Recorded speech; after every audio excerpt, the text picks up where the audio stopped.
was in the World Finals last year, and they kept 4 key components of that roster. Well, now they're not on the stage playing in the finals today, so it has to be a disappointing split for them. Yeah, definitely. If you look at the pedigree of Fnatic, we're going to have to see what happens for them in summer. However, many players try and get to the highest level, but during the regular season, only one stood above the rest and led his team to the first seed. Let's meet our 2019 LEC Spring Split MVP.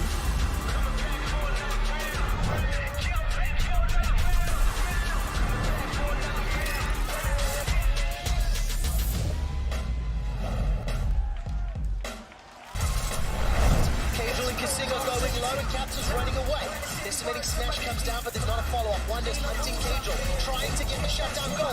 Cagel is worth so much money, but look at the burst damage. What's he done here? He's got one, he's got two. Whoa, cut down now. Second goal to the fight. He's going to find him. He's going to get one back, but now stuck after cutting the rest of his team. The receptor there for the jumps. One, he's over to the next one on it. Just all too good for Cap. But now on the back foot at the net. Wants to finish it 1, 2, and 3, but the ignite to fade away. The Power Rangers finish. Don't even look at him die. Caps has the flying position. He's gone back. Need to teleport in Zubik's Caps. Does it? Surprise! Says Caps. That's 2 down. And back to follow. You know I got this. I'm ready to rock this. Caps just chasing himself mid away here. Still away the boy rush. Man jumps in. They know the bounds going down. Once it's got it. And now they get it. On the side of the pit. Boy rush in from Caps just takes the kill. From G2 Esports, Nemesis, he dashes for Protobelt, uses the ulti, ace the catch on Cap, Critical Storm onto Nemesis, and Caps, ladies and gentlemen, solo kills Nemesis.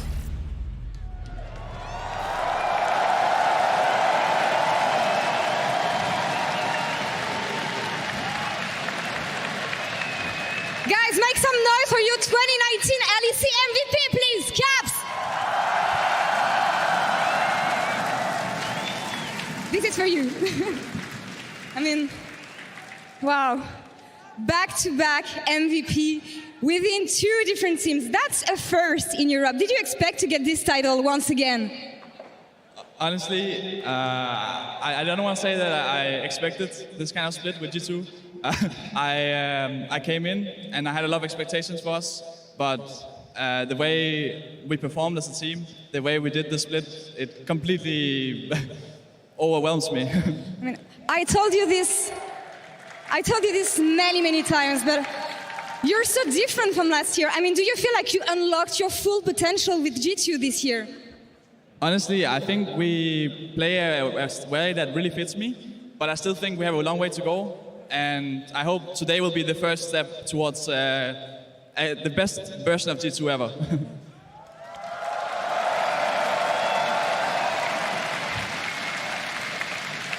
I gotta ask, on behalf of everybody standing here today, you're acknowledged as one of the most talented players ever in the history of EU and one of the best mid laner worldwide. What makes you so good? How are you so good? What is your secret? Tell us. I mean, I don't think that's like any secret. I think it's hard work, right? It's playing the game, it's loving the game, you know. Yeah. Right, did a good job. So it's just playing it and loving the game, having good teammates. It's all of that. I mean, you had such a long road from Dark Passage. Even before that, if you could talk to your former self from what you stand today, what would you say? I would just tell myself to keep trying and keep believing. Yeah. Even before I joined Dark Passage, I had a lot of times where I failed to qualify for the Challengers, but I kept trying. I lost the LCS last year, or 2 years ago. Mm-hmm. And then last year we had a super good year, and now we're here in the final again, so yeah. Keep trying. Looking to have an even better one. You'll be playing in the finals in a few minutes. Is there any words you would like to say to every fan of G2 and every fan of yours who's standing here today watching you? I just want to thank everyone, honestly. You guys have been so great. The amount of people I see.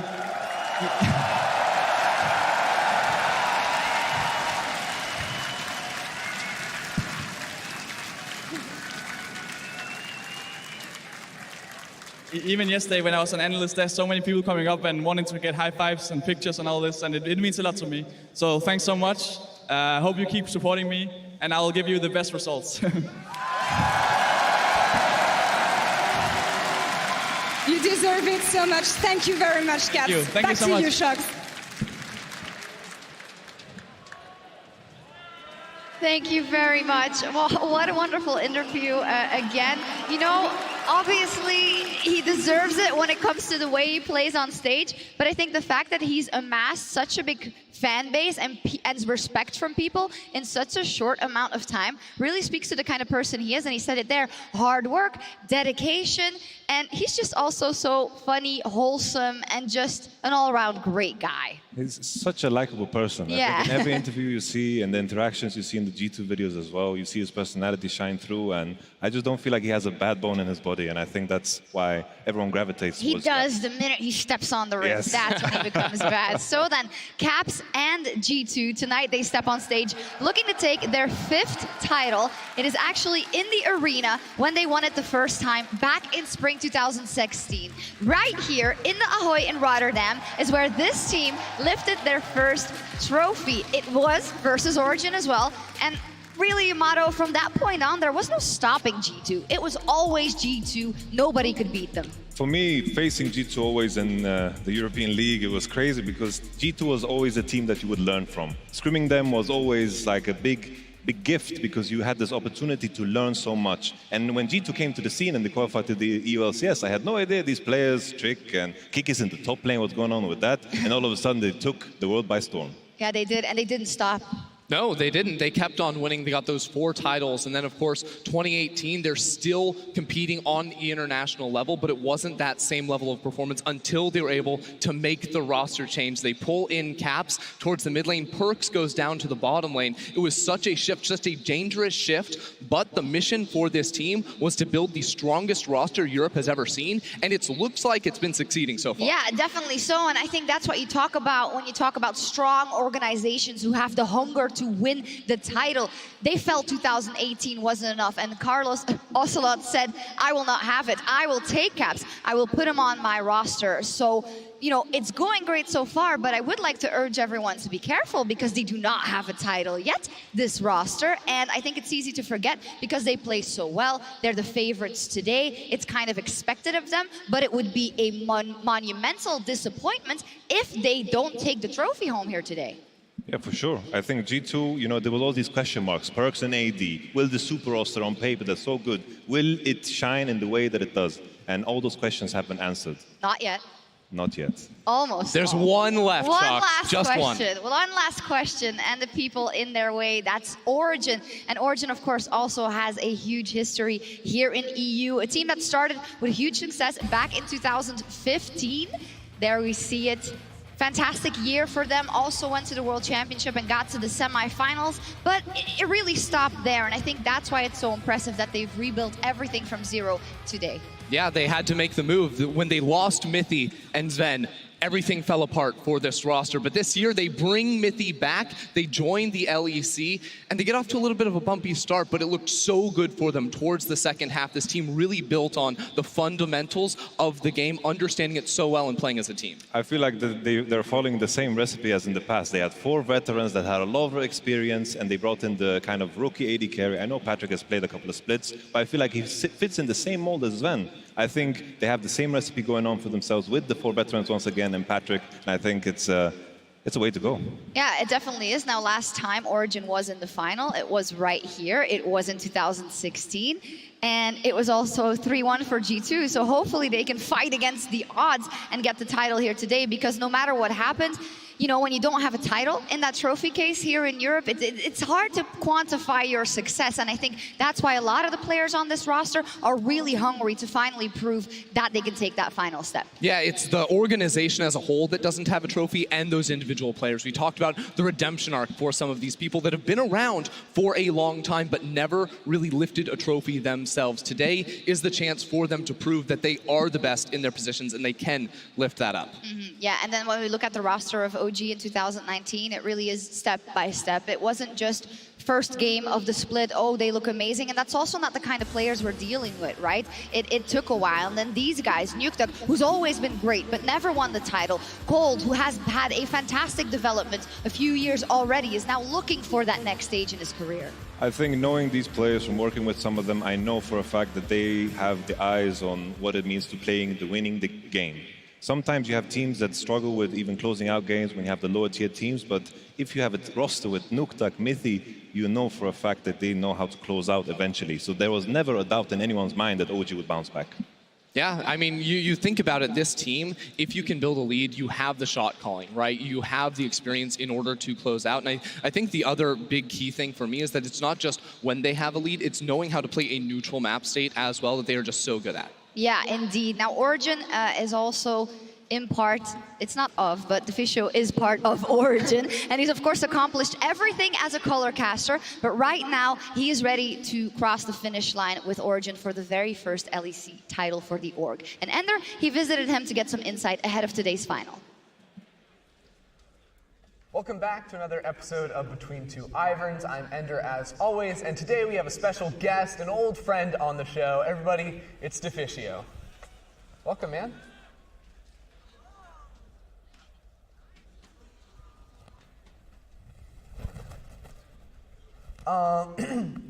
So it's been a little while. How have you been? What have you been up to since you left shoutcasting? I've been, managing Origin. Yeah. You might have noticed if you did any research. Okay. Why would you? Why make the decision to go to Origin? Instead of what? Going to like Fnatic or G2 or some other team? Like, are you making fun of me for going to Origin or what? No, I'm just trying to ask you, like, why you make that decision. Look, I'm not like. So you don't on those cards have like stuff prepared for like when I say Origin, you say, oh, you could have gone with the successful Spanish owner or something. No, I just have the question. There's nothing else. Okay. It's just the question. Like, come on, we were friends. We're just gonna have a chat. I mean, I think friends, very strong word. Why are you doing this? This is the show. Are we cool? You're gonna do this to me. No. How much longer do we have? Jesus Christ. Okay. What are you most proud of in your career? In my career? I mean, you're probably going to say something about Copenhagen Wolves going into relegation or whatever. I'm not going to make a joke about Copenhagen Wolves. Look, Copenhagen Wolves, they were a great team. You know, it doesn't matter that they lost most of their games, they went to relegations. You had Svenskeren and Bjergsen, incredibly talented players. They went on to accomplish so much. They had no fans. They lost all of their games. No one actually cared enough to watch or cared about you. Like, they were a great team. Copenhagen Wolves. Yes. You had Bjergsen. When you started casting, you had Quickshot. Last year, you had me and Vedius. And now you've got Expeke on Origin. What is it like to have been carried your entire career? So I prepared a list of potential insults for you before you can do them to me. I need you to pick a number between 1 and 40. 25. 25. I think it's impressive that your voice never cracks despite being in puberty. Can I get another number? 12. 12. I think it's very impressive that you cast LEC as a 16-year-old. I got one more left if you want. I mean, I don't, but you're just going to do it anyway, yeah. so just... Your show is so boring that it could be on the LCS.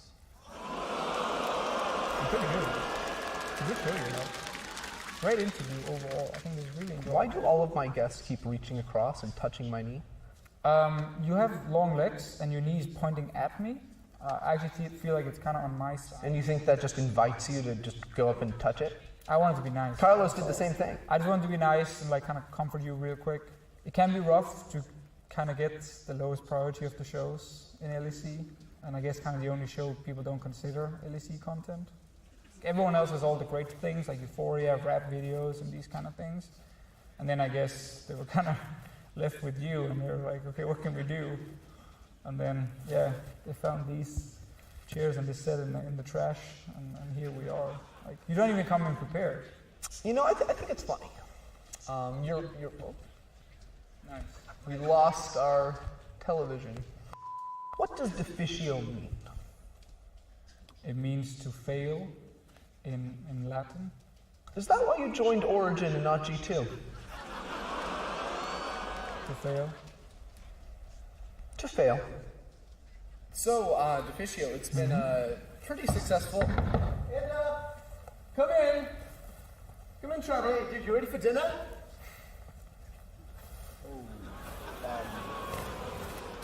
Why is he here? Just have a minute. Just wait a second. So, now that you're with Origin, what's it like working with Expeke? No? It's the worst show ever, man. Good.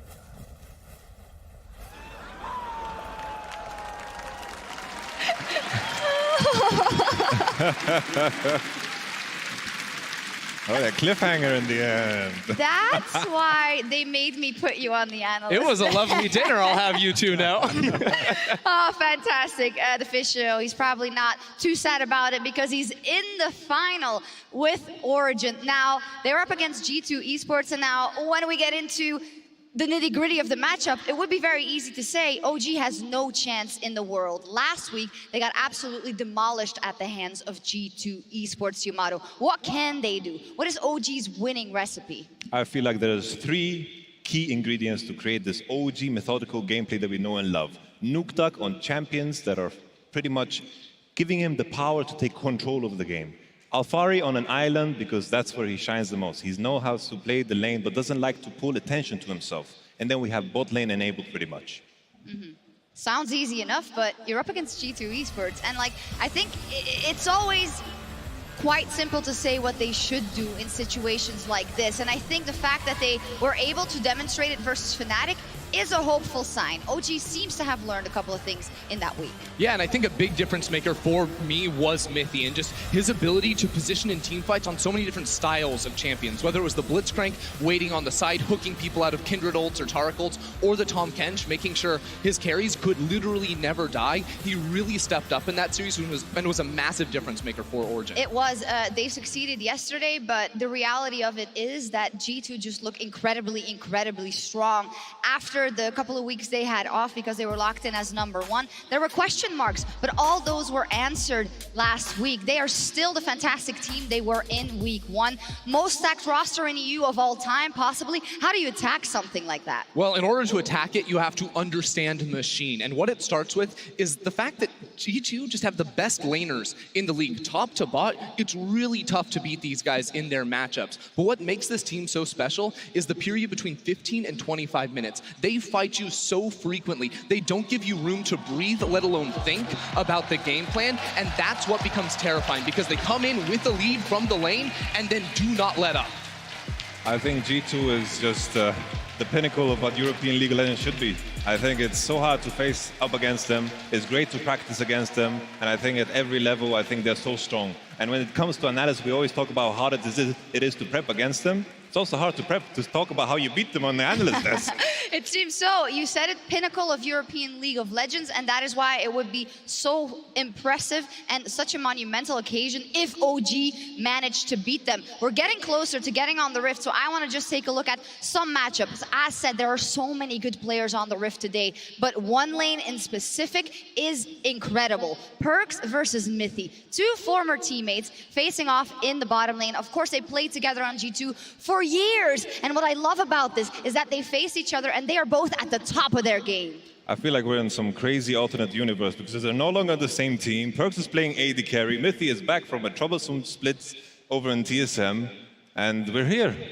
Am I real? Like, It seems like Yeah, you're and you're EU surprised Mythy you is are. back, right? Yes. It's crazy. crazy. Yeah, I mean, I think that looking at this matchup, what becomes such a big surprise to me is just the form that these two players have been in. Because coming into the split, people said Perks, top 380 carry. No way, he's a mid laner. But he was one of our best mid laners. The only person that would compete with him would be Caps, Nukeduck. Those are the mid laners we have in our game today, and he's stepping up in bottom lane just like he did in mid. Yeah, both players in the conversation for best EU players of all time. But this mid lane matchup is, I think, the one that's going to bring it down to the wire. Our two-time MVP Caps now on G2 Esports, and we've heard it before.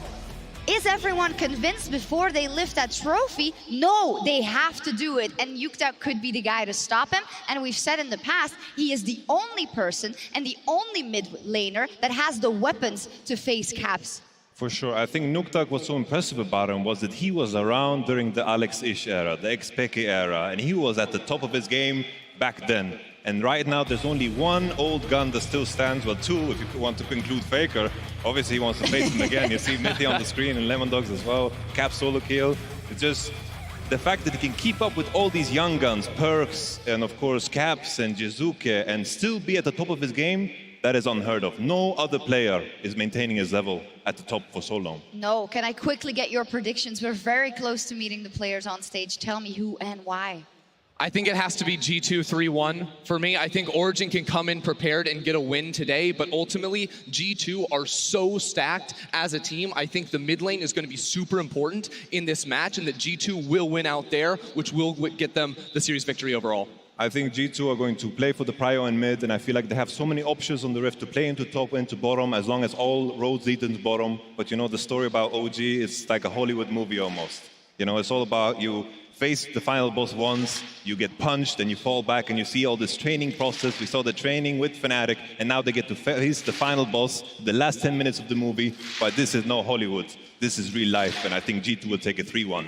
There we go. It's going to be a momentous occasion, an epic battle, and the very first LEC title is on the line tonight as G2 and Origin clash on the Rift. LEC fans, join us in counting down towards the opening ceremony live from the Ahoy Arena. What up? What is you region?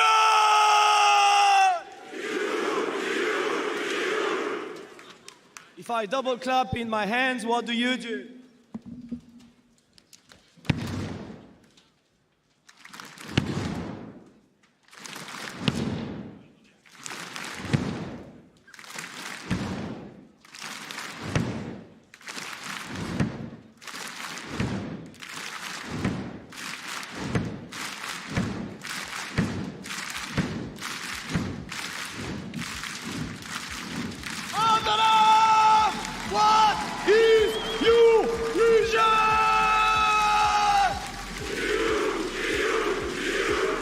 Origin!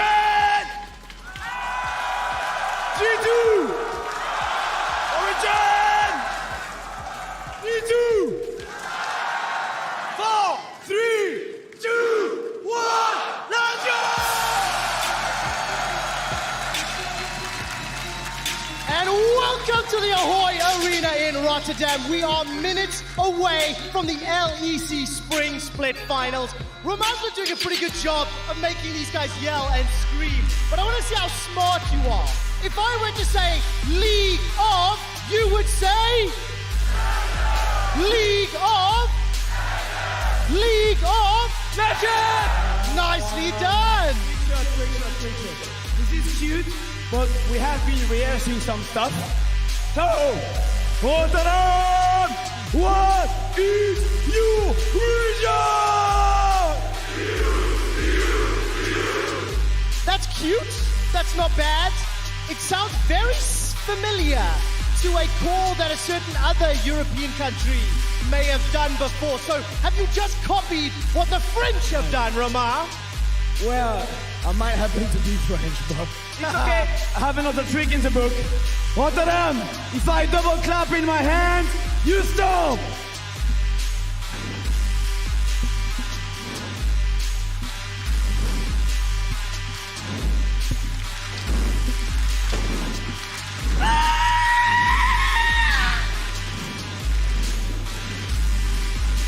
Rotterdam!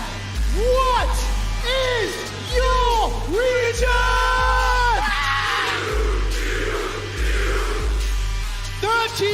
weeks ago, the League of Legends European Championship began with 10 teams fighting for the title. 7 of them failed to make it to Rotterdam. And yesterday, the defending champions Fnatic got deconstructed and eliminated from title contention. The 2 best teams in Europe take to this stage to do battle for the right to be crowned your champion. Rotterdam, who will win the title? G2 or Origin?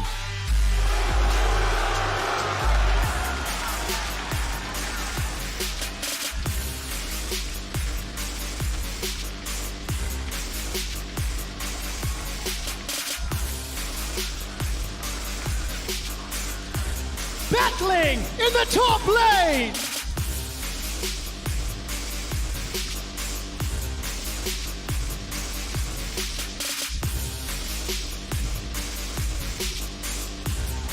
G2's Wonder.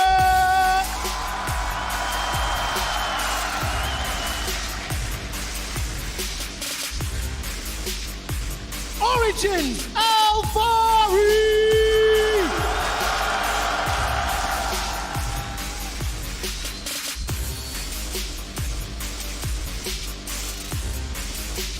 Roaming the jungle, both looking for their first European titles.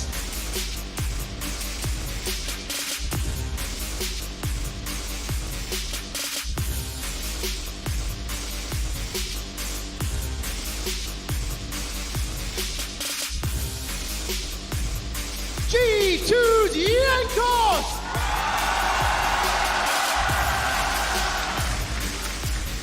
Origins Cool.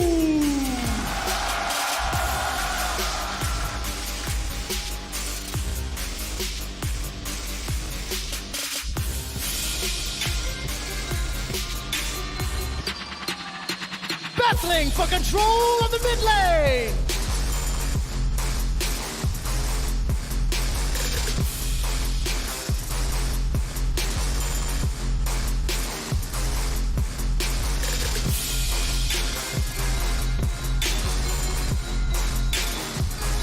Spring Split MVP, Caps!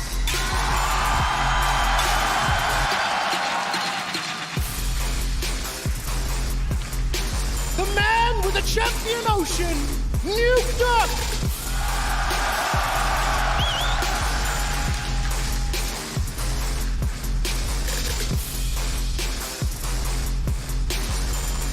Taking control of the bot lane 2v2.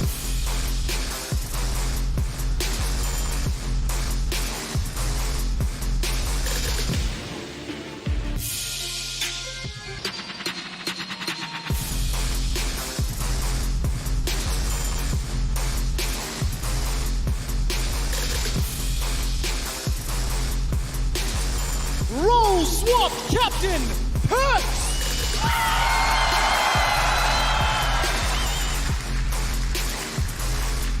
Support, Mickey!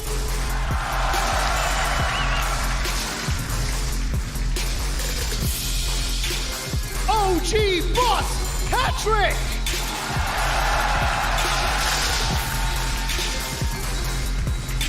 And returning to a European final, it's Miffy!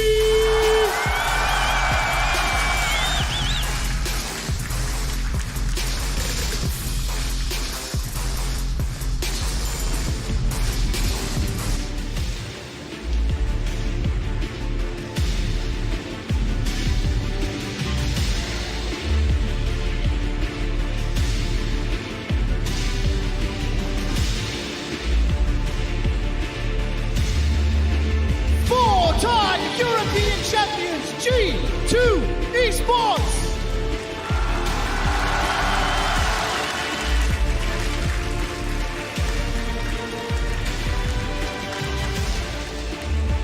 Third-time finalists, Origin!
them. After game one, I think it's going to be a sweep. Our goal is to start a new legacy of Norwegian here and surpass it. Because of that captain, so much that comes next! You got Stoshka back! He's out of there! He's gone!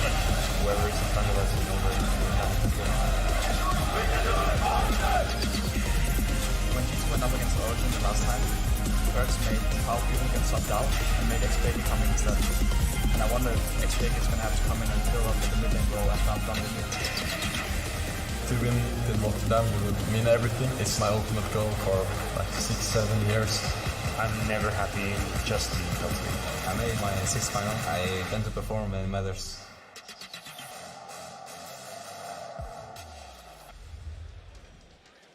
It starts here, the LEC Spring Finals. Welcome to the cast today. I'm Quickshot, joined by Froskurin and Verius. And boy, oh boy, are we in for a treat.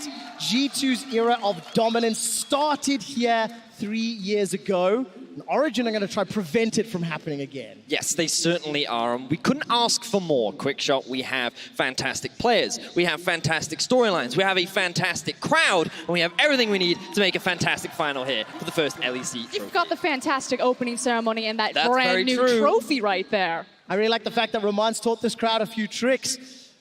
Rotterdam, what is your region? Oh. There's too much power to wield. We are jumping into the finals. The title is on the line as we look towards the draft, Verius and Froskurin. Question on my mind that the analyst desk touched on. We saw last night in NALCS, Sona Tarek. Are we going to see it today? I think it's really important to recognize why Sona Tarek appeared in the best of 5 yesterday, and I felt like it was actually a really good read from Origin on Fnatic's bot lane. You know that Fnatic like to play through that bot lane, and Sona Tarek is just unbreakable here. But today, I think that might be a different story. I feel like the issue that you can run in with the Sona Tarek is that it is an abusable lane, and if G2 have the opportunity to attack a lane, they definitely will. They love to try and focus in on those weak points, so I'd be very surprised if we did in fact see any priority on the Sona Tarek. I think coming into this draft that G2 will stick to what they did last time. Heavy priority on taking the Draven away from the bot lane. Heavy focus on taking Cold off of the Karthus, and maybe even looking to take away the Galio away from it.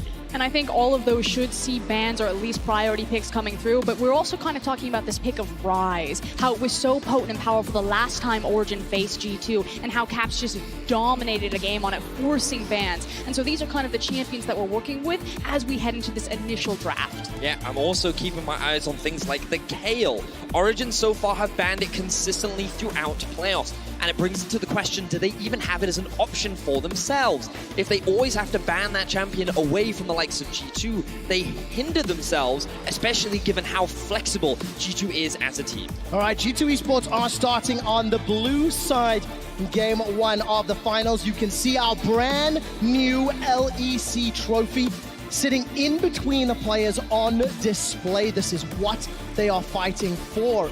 And Jankos, one of the players chasing his first title. Caps looking for the 3-peat. Let's get some prediction goggles on. We've theorized some of the strengths and weaknesses. Knowing G2 are blue side, what do you expect to see banned in this first game? So again, if you're taking the blueprint that we saw last time that G2 faced Origin in round 2 of our playoff matchup, it was about the Rek'Sai priority. And it was the fact that Origin felt that they were confident to take Jarvan Rek'Sai every single time. And I'm curious if that's going to be the exact same roadmap this time around. Because G2 are thinking, hey, we just 3-0'd you. If it's not broke, don't fix it.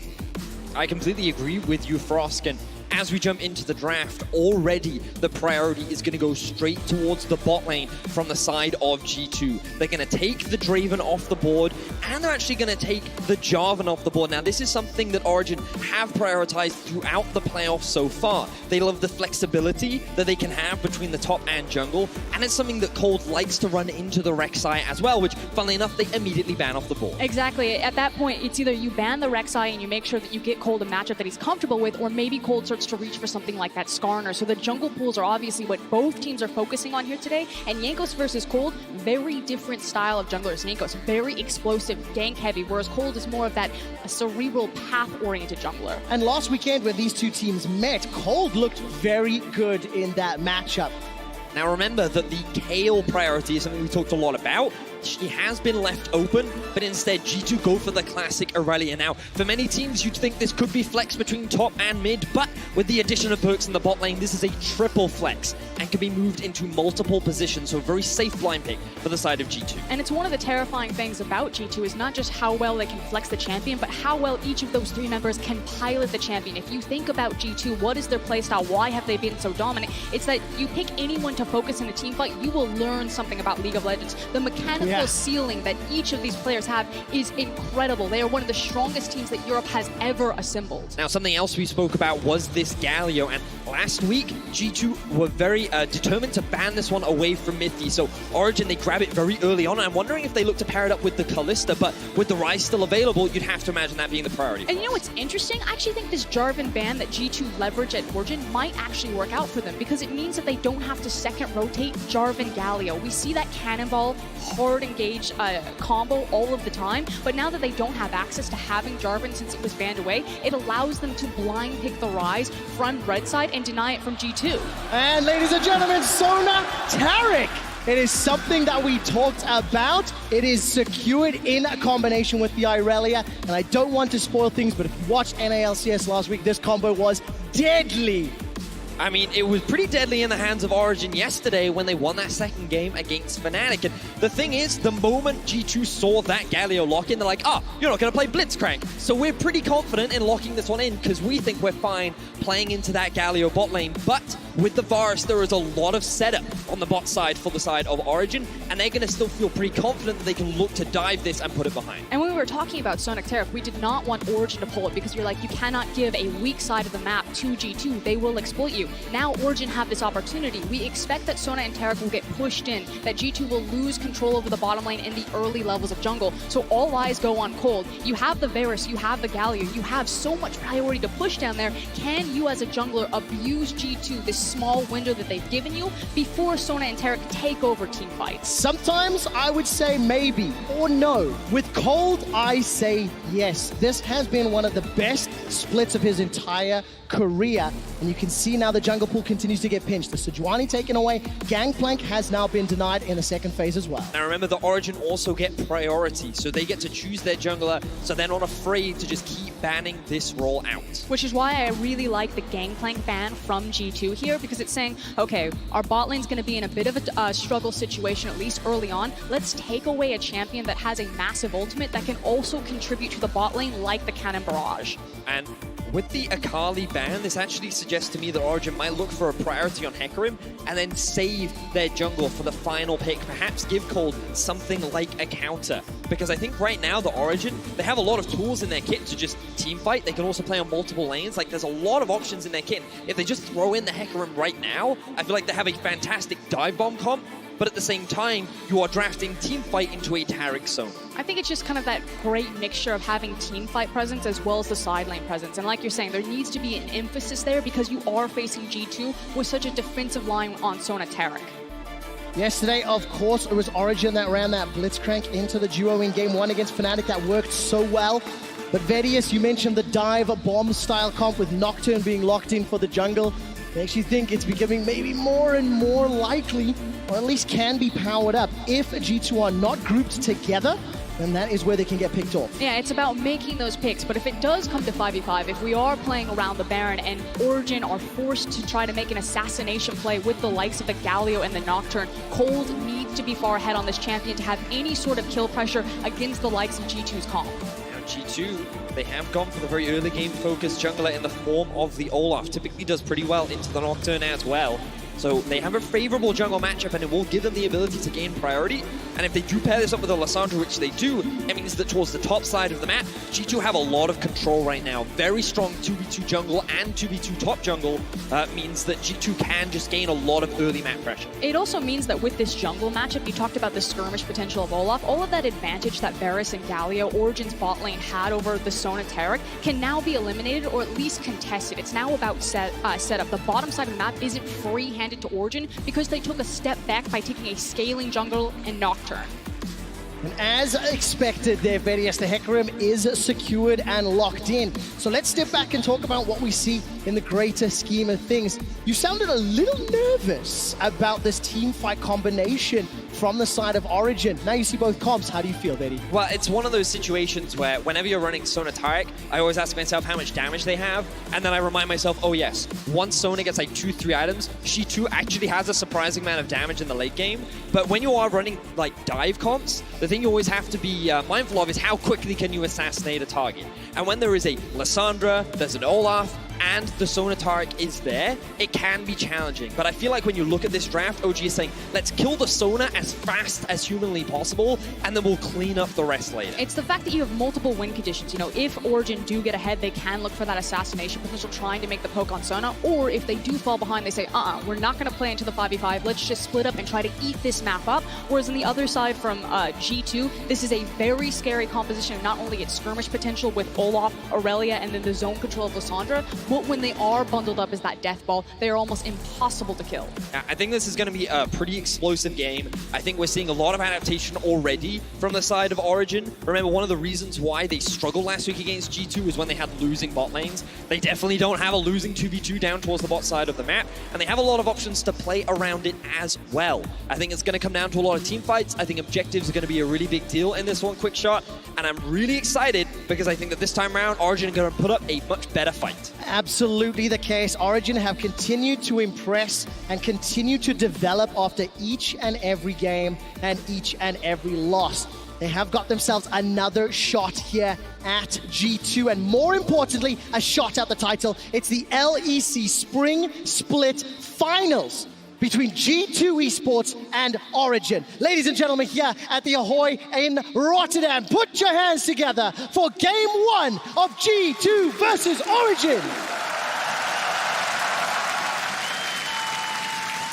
If you guys are watching at home, just a quick update, and if you go check out twitch.tv/RightGames2, you can actually watch through the eyes of our Spring Split MVP in his very own POV cam. It starts here. The finals are underway for us, Skurin. What can we expect during the opening minutes of this game? I think all eyes are going to be on the early jungle pathing, particularly from Jankos, because he does have a lot of that agency on the champion like Olaf, versus Cold, who's going to be trying to play for control and playing for that level 6 paranoia. Yeah, I think the Nocturne wanting to get level 6 as fast as possible will be the most important.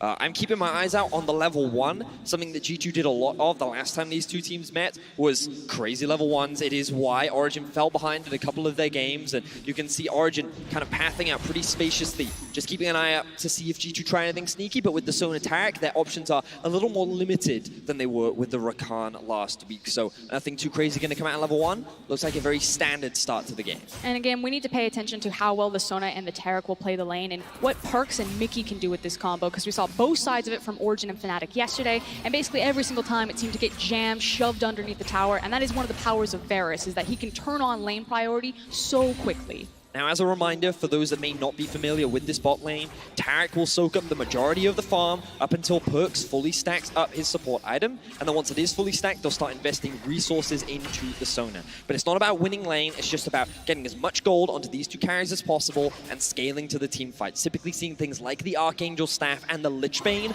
on the Sona, which is really when she becomes this powerhouse, providing a lot of utility, a lot of healing, and a lot of damage. Yeah, it's just that about that ability to kite back to absorb all of the damage. And with Origin's composition, again, if they don't get that initial assassination, the longer a fight stretches on, the more Tarek and Sona will just take over everything.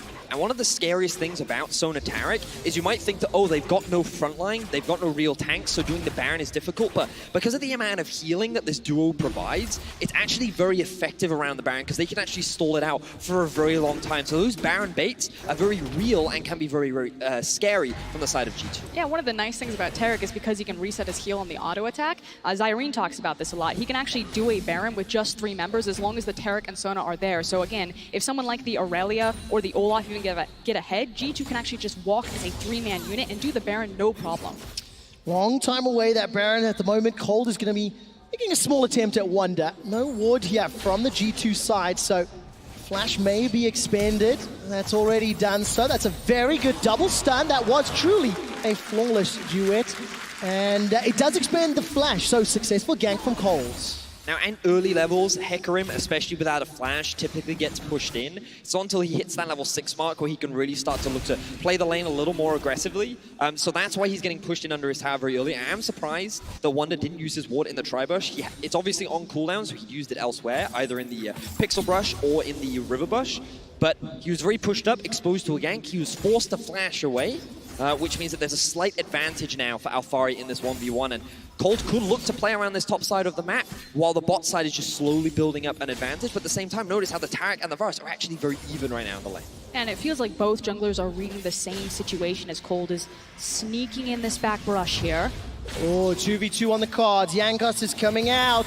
Now the Undertow's available. Duet will not find a stun. That's at least a devastating charge. Continue to push forward. Wonder forced to dash to safety. The Ignites or the burn is not going to be enough just yet. G2 first blood. The first blood king does it in the final. Disaster there for Origin. The fact that Alphari didn't have the mana. He had wasted a lot of those Qs trying to push forward the minion wave, and it felt like a bit of indecision. Is Cold there because they expect Jankos to be there to match a 2v2 gank, or is Cold there because they're just trying to help Alphari reset the wave to get a cheeky back off? It's one of those situations where because you have Ignite, you feel that you can look to win that 2 versus 2. And again, we don't have time, so another gank happening mid. Yes, we are. Nukeduck has still got the flash available. Rune Prism will buy some time. Continues to escape for now. Throws down the Summoner. Teleport was just used and not going to be able to escape with his life. Phase Rush gets him just out of range. Beautiful stuff there from Nukeduck. Very patient playing. Notice how he held his ground, procced his Summoner spells, and then used the bonus movement speed from the Phase Rush, as you highlighted, Quick Shot, to get out of that situation. So still has his Summoner spells. Jankos looking to be very aggressive in this early game. And it feels like on a champion like Olaf, Avedius, that's kind of what you want to see, kind of what you want to happen. Cold did get that Summoner flash up top, currently level 4. Making his way to that Paranoia, but I want to see how and where OG decide to invest the resources once he gets access to that Paranoia. Now, a couple of things. We talked about how G2 are going to have full control over the top side of the map because their 2v2 mid and mid jungle and top jungle are very strong with the Olaf, and Jankos has been fully capitalizing on that. You can see he has top Scuttle, he's been able to get this deep control ward in, but the problem for bot side is they actually got frozen, and this leaves them open to ganks. You can see Patrick has started to build up a gank. Oh, good damage onto Caps. This is OG on the board.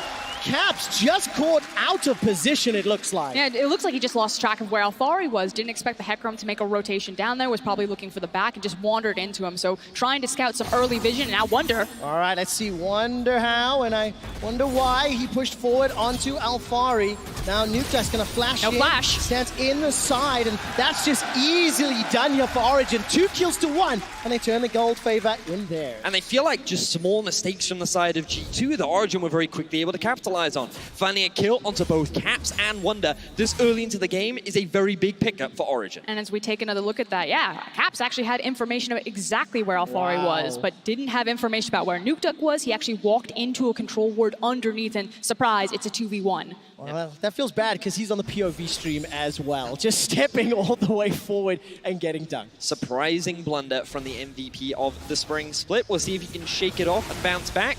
Right now, both he and Wonder sit with the solo deaths, and we were just talking about how G2 was supposed to have control over the top side while their bot side fell to a deficit. So the fact that those two solo laners are now sitting on a death is definitely not the early game that G2 had planned for themselves. But they can still try to pivot either way. Again, the fact that it is an Olaf, that Cold has been delayed a little bit, although he did pick up a lot of that mid lane experience, now has the Paranoia available. You thought that there was a big window where Jankos could try to maybe swing one of his side lanes, maybe rotate the Lissandra to the bot lane, and try to contest Origin when they do decide to turn on Galio-Varus. I'm going to take a look at those teleport cooldowns and see whether or not it syncs up with any proactive plays, but we're nearly 8 minutes in. This bot lane of Taric and Sona, 14 CS for Perks' Sona, 42 for Mickey's Taric. I want to take a look at the gold differences between the two duos if the observers can toggle over. It works out roughly the same amount of gold. I think there's about 300 advantage for now in favor of OG, if my math is on point. But as you mentioned, using those itemization choices, and the Klepto just to stay relevant and continue to scale up. Do you get nervous if you see a Tarek Sona not being punished by 8 minutes? Is this still feeling okay? I think it's fine for now. I think the level 6 mark is where we have to keep our eyes open. I love this ward, by the way, from Origin. Nuke Duck is able to play extremely safely in the mid lane because he's aware of the potential dive from multiple G2 members. But the fact that they've now made this roam up allows Patrick to sit solo in the lane. Now he's reached that level 6 mark. Cold, level 6 as well. So keep your eyes on Nuke Duck as he looks to try and gain priority mid.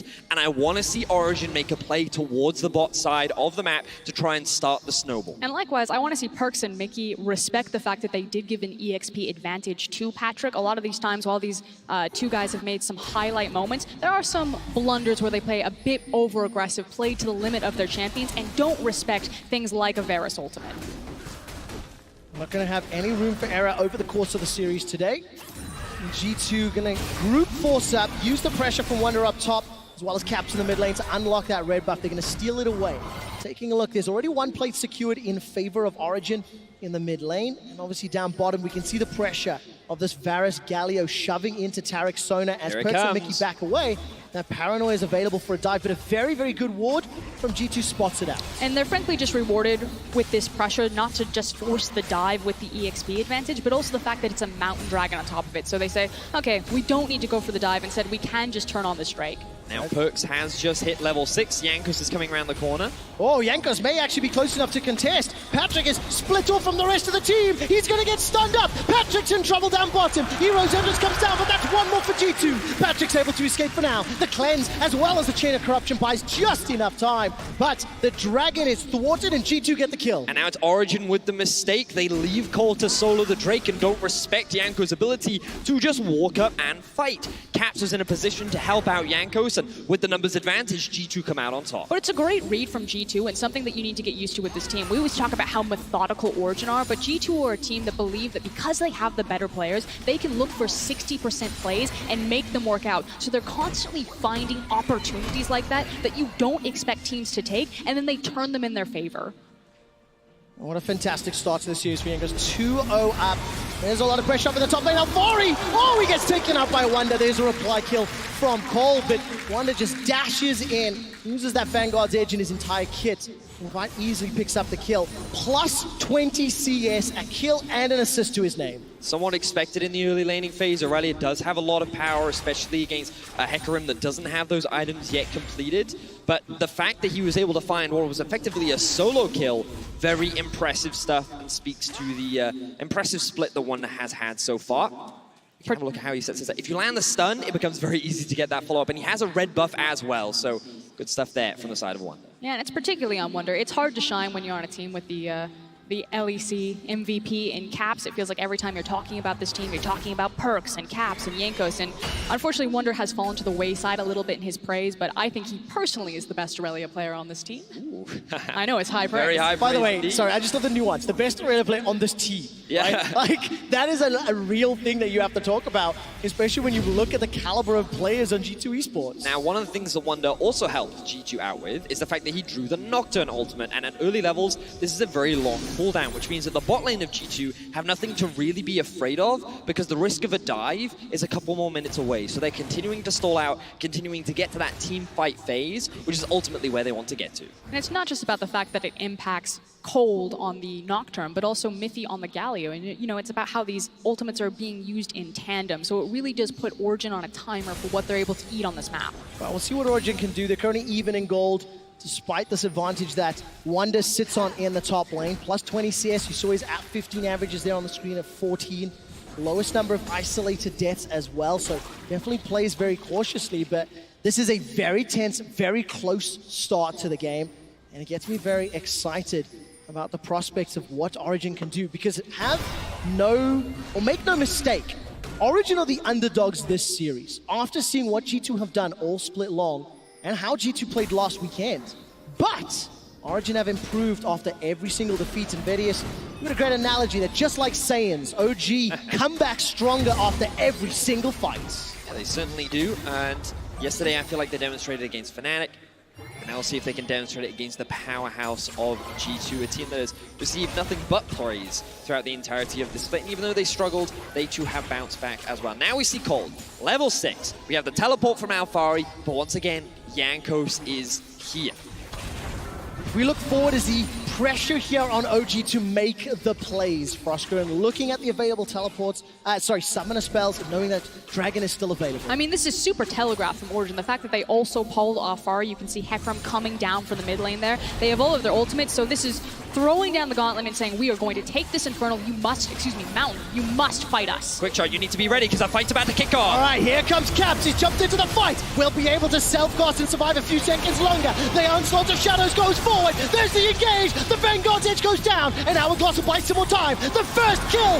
Wonder onto Cold. Now Origin are running for their lives. Mickey gets Mithy. It's not done yet. The Dazzle finds a stun. Patrick's in trouble, but not dead just yet. Nukedash trying to turn this one back around. 3 on 4. A Gallop, a Trot. The slot! Alfari gets at least one back. Now the Realm Warp will pick Elf some low health targets. Patrick jumps onto Perks. Perks is low on mana. That Song of Celerity will not get you away. Nukeduck prisons the rune of Mickey and turns it around. It ends up being a fight for Origin. And what looked like a close fight at the start turned so heavily in favor of Origin. Unfortunately for G2, they ran out of survivability tools, and that was their go window. Origin come out on top. It's the fact that the Sona and the Taric aren't ready for that. But again, it was telegraphed, and again, it's G2. You can see while players say it is sometimes greed. They knew that the fight was set up, they saw Origin make the rotation, and they chose to take it anyway. And we're going to get to see in this replay how talented Wonder is, because at the start of this fight, things did look dire.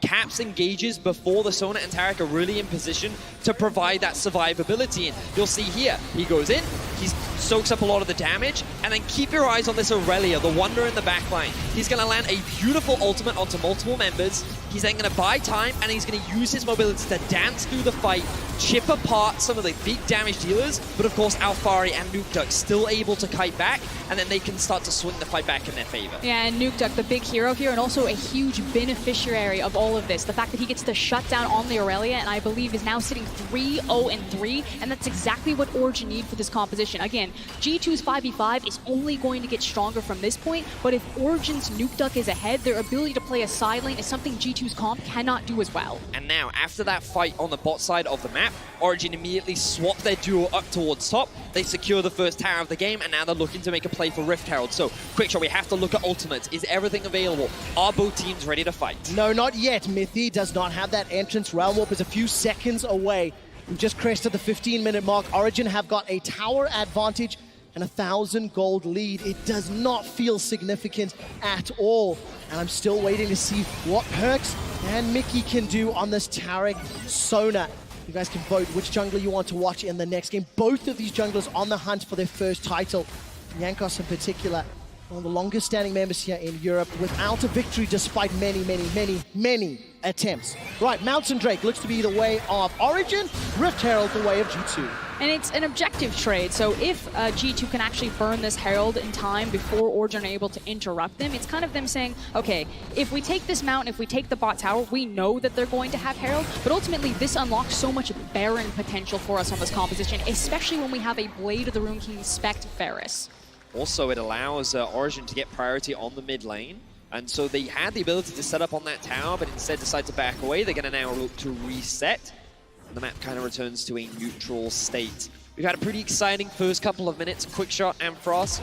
The game is kind of going somewhat as we expected. We kind of looked at G2 to play around topside. They made a couple of fumbles, but then their team fighting, their ability to look for opportunities was still very strong. Jankos being the primary engager, currently sitting at 2-0-2, while OG, they've been buying their time. They've been looking for these picks and still looking very prominent in these team fights. And Nukeduck really is the guy that is stepping up in this final, the guy that yet to find a title domestically, definitely wants it today. And that's kind of the questions that I had. You know, is a 1K advantage for Origin enough for the scaling of Perks and Mickey's champions? I like that G2 have got a lot of their gold funneled on the likes of Aurelia and Olaf, so you're not just relying on Sona Taric's damage in the 5v5, that they get to play true side support. But on Origin side, I love the fact that Nukeduck was able to pick up those kills, and if the team fights go sideways, again, unlocks that side lane pressure for them. All right, Perks instantly able to escape that chain of corruption. Obviously has that cleanse available to him, which he did use. And that means Patrick unable to find the follow-up. Now, OG are still playing very proactive. OG are still playing very forward. And they've got those first item spikes, as you can see on the end. But I want to point out the fact that Cold is sitting on the BF sword, so looking for the GA. That item is going to be massive because it's going to allow him so much freedom to dive into the back lane. Again, they need to find the assassination, and something like a GA might be the watershed moment for Origen in a team fight. Now, one of the things you talked about in draft as well, Frost, was Origen's ability to also play the 1-3-1. They can split up the map if they want to because they have both the Rise and the Hecarim, and they can just use Varus to just wave clear in mid. But with the Herald now coming out, OG being forced to group. All right, I feel like fight needs to get yelled. Cold is going to get zoned away by Caps and Jankos. Actually, Cold's going to be in trouble. Shroud of Darkness will buy some time. Looking at the minimap, Nukeduck pieced out, looked for a flanking opportunity, decided against it. And that's the thing, it didn't feel like fight. It felt like flank, Yeah. and it was a great read from both teams. Origen recognizing, okay, to start this fight, we have a champion like Hecarim. He plays for those flanks in the team fights instead of running front to back into a Sona and a Taric. Whereas G2 read that, okay, we're hunting for the Hecarim. We're zoning away the fact that Nukeduck wants to cheat down, so both teams know exactly what the other wants to do. And then it just comes down to execution, doesn't it? If you have the read and have the understanding, who pulls it off better? And those are the best types of games. Well, let's take a look at that. As a momentary stutter, Wonder is able to flash away to safety. Alphari and Cold committed their ultimates. So this is what we'll start to see more and more. As the map opens up and these outer towers start to fall, Origen will try to use the Nocturne ultimate to either come through the lane or come through the jungle and look for picks on the side. Forget the 5v5, forget the Sona Taric double duo that creates so much chaos in these team fights. Instead, look for picks, find these small advantages, and then maybe look for a 4v5, maybe look for a 3v5 with your numbers advanced. And for me, that feels like G2 then need to grab hold of tempo, which means that they need to respect these minion waves. They can't be being dragged around the map where Origen are able to orchestrate these picks. They need to run into a lane, grab all of their members, and just hard shove something to get Origen to respond to them, to their pressure point on the map. But I think like one of the most challenging things that G2 are going to have to deal with is the wave clear from this Varus Galio and the pretty weak siege from the side of G2. Once the Sona completes the Lich Bane, then her ability to take towers will definitely be a little bit stronger, but ultimately every time she approaches that tower, Galio taunt, Varus ultimate, Nocturne ultimate, all these risks exist to try and zone you away from those objectives. Which is why if G2 can't force Origen to fight them in the lanes, they are really dependent on these monster objectives, not just the Baron, but things like the Drake. So a rotation of an Ocean Dragon can actually hurt G2 because there's less incentive that if they get control over this objective, if they create a perfect scenario to be fought over, that Origen say, that's fine, we don't want it anyway, we'll trade you across the map. Keep your eyes on Nukeduck in the bot lane. Remember how we said that you can send Cold to join up with one of the side lanes? Nukeduck can do the same thing. This is something that they showcased during the regular season, having multiple members show up in a single lane. Oh, this time round there's no flash, but a very good stun, as well as a dash. Vanguard Dead will buy some time, but Wonder trying to escape with his life. Mythy's going to join the fray and the fight, and Wonder will lose his life. Caps is now on the wrong side of three members of OG. The root will catch out Alphari. Alphari's going to get caught out. This will be a 1-for-1 trade, and the kill is secured by the Captain Perks. Ends up being a 1-for-1 overall, but now Origen can look to gain priority on the mid lane. If they can secure this tower, it's definitely worth it, but I don't think the minion wave is in the right place. And G2 actually equalize, so great teleport there from Caps to just buy time for the rest of his team to come in for the collapse. Also fancy footwork from Wonder to buy enough time that Caps could even get the TP down there. You can see the clear direction from Origen though, the fact that they were trying to use the Rise ultimate to just grab one and get the hell out of dodge. So we can see again here how Nukeduck weaves his way in through the fog of darkness, in from behind. Wonder, he feels like something is amiss, he's not entirely sure what, and he does what he can to just buy time for the teleport to come through. And to his credit, as you said, Frost, he buys a lot of time because you can see on the minimap the Olaf and the Taric coming through, but just before Alphari can get away, he gets rooted up by Caps and locked down for the rest of his team to clean up. A game of inches in the execution to get Alphari out of there, and that is the difference between G2 and Origen the last time they faced. Well, it's just such a fantastic start to the series. We're about even on gold, 2 towers to 2, 6 kills to 8. Origen have the smallest of advantages across most of the metrics, but the 2 dragons will be pivotal. The next one will be Infernal, and OG have had slightly better decision-making around this objective. Now, one of the big complaints I saw from the fans yesterday was why didn't Fnatic buy any Grievous Wounds? Well, fans will be happy to see Morello Nomicon completed second for Ryze in the mid lane. Those Grievous Wounds will be applied, that healing will be reduced from the side of G2. Very valuable as these team fights start to group up and occur, as the Baron is now on the board. All right, mid lane pressures. Origin are going to be in some trouble, but here comes Alfari from the backside. The ultimate from Irelia doesn't do a lot. The stun will not find a target. Paranoia has been used, pop timeout, and no target is dove onto. Crucial to note, both Perkz and Mickey held onto theirs. Yeah, and that's the key thing about G2. They are so good at not just blowing all of their ultimates, all of their cooldowns into a team fight. As soon as the defensive Paranoia came down so that Aurelia couldn't leap forward, continue to find targets, didn't know what she was going into, they said, okay, don't waste anything else, hold on to the Sona and Taric ultimate, and that means that G2 can't just, Origin can't just turn it back and look for aggressive play. It felt like a game of chicken. Both teams were saying, burn your ults, and neither one of them ended up doing it outside of OG using those defensive ones. And you're in this situation where neither team can make a move, but G2, they walk away as the happy team. They keep their mid lane tower alive. They can still group up, and they're in a position now to look for a re-engage. Look, 2 item spikes starting to come in across the board. GA picked up there for Cold. Rageblade picked up for Patrick as well. Which being worked towards for Perkz. We've got Ludens and the Proto Belt for Caps. What I'm trying to say is the power continues to escalate. We are still very, very close as far as the game is concerned. And Baron and fighting around these objectives, or these big team fights rather, are going to be what makes and breaks the game for either squad. And also the summoner spells of the teleports. The fact that Caps and Wonder both have the TP available to match Alfari and Nukeduck in these side lanes, it's about who is going to abuse those cooldowns. So Caps used it last time to try to secure the return kill. There's a window here that Origin can try to play around the fact that Caps needs to be grouped up, that Origin are going to be stuck in a 1-4 or a 5v5.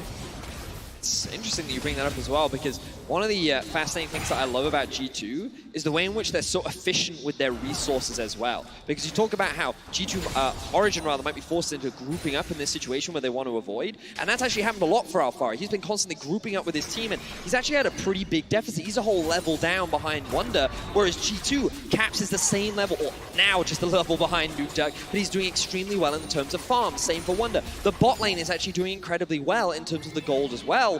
And it feels like G2, they just get all their gold, or as much gold as possible, onto all their members, so they constantly stay relevant, even though they're dying all the time. Wow, there's the crescendo, insta-cleanse and flash. Patrick escapes with his life for now. Mythic tries to defensively move away. He got that taunt off just to slow down Caps in his tracks. Now Alfari may need to use the ult defensively, and he does. Gets across the wall. Origin escape with their life, but G2, they set up the play. They get the spells, and now they're going to get the tower. Great pick on the side of G2. No, it doesn't result in a kill, but it results in an objective, and Wonder is just free farming on the bot side. This is going to force Nukeduck to come and group, because G2, they're continuing the push. And it's not just the immediate objectives that G2 were able to secure, it's also now the next team fight. The fact that Patrick had to expend so much once he was caught out going around a corner, that's an Infernal that spawns in 1 minute. That's a Baron that both teams have been posturing and dancing around, and now the AD carry won't have the security of having Flash available. And that's a problem, especially when you look at Olaf, Irelia, Lissandra. Good luck with that one. Before you add, on top of that, the Cosmic Radiance, and Origin now have lost control of the gold lead, albeit it's tiny, of course, right? It's still going to be a few very big team fights. Perkz can use that Song of Celerity to escape. His crescendo comes available right now, but I'm impressed by Origin. They got smashed last weekend.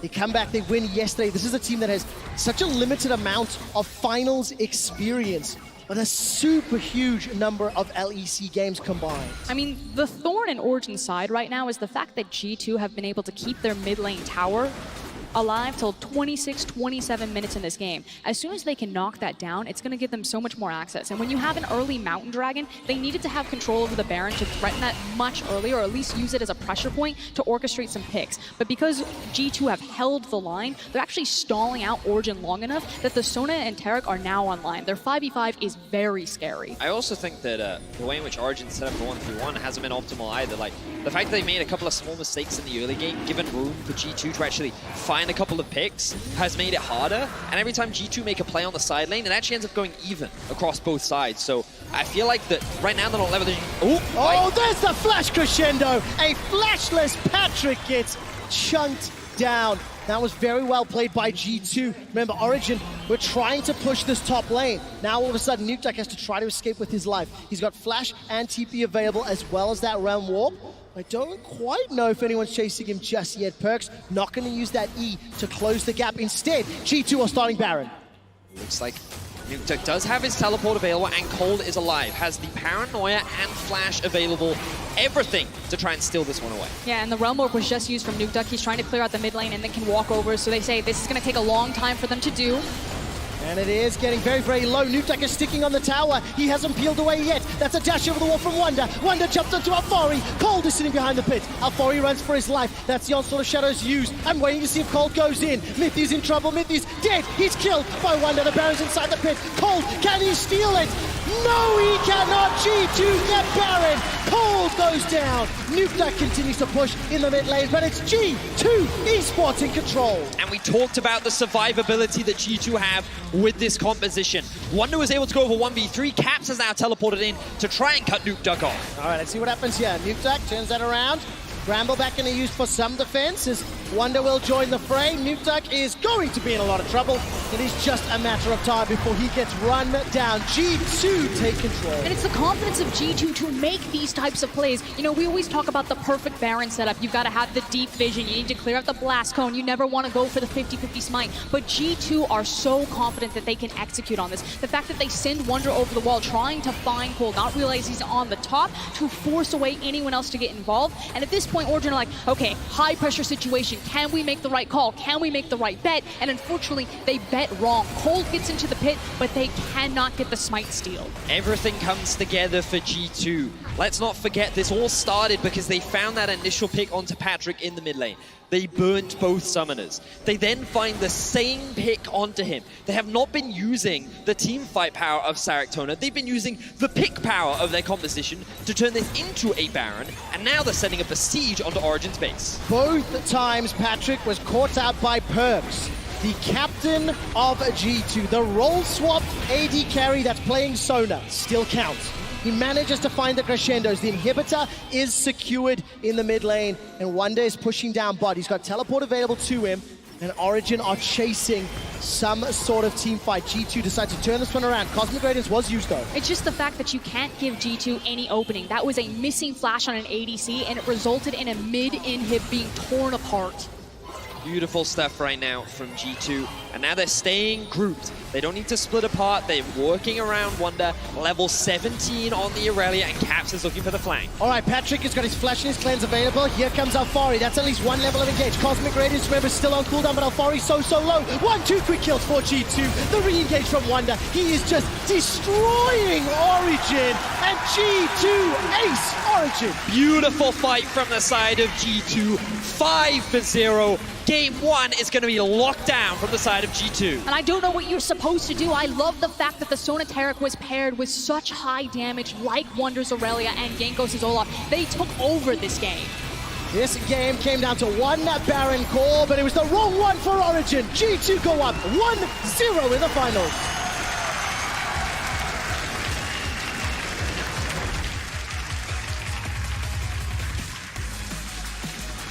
Look at Perkz and Caps.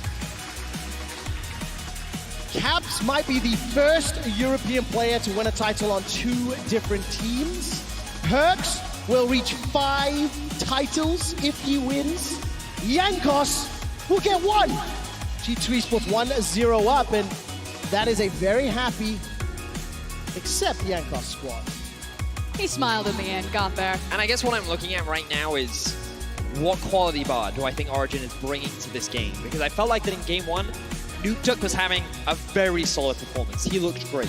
But we didn't see the successful punishments towards the bot side of the map. We saw Alfari falling incredibly behind against Wonder, honestly being outclassed in this game.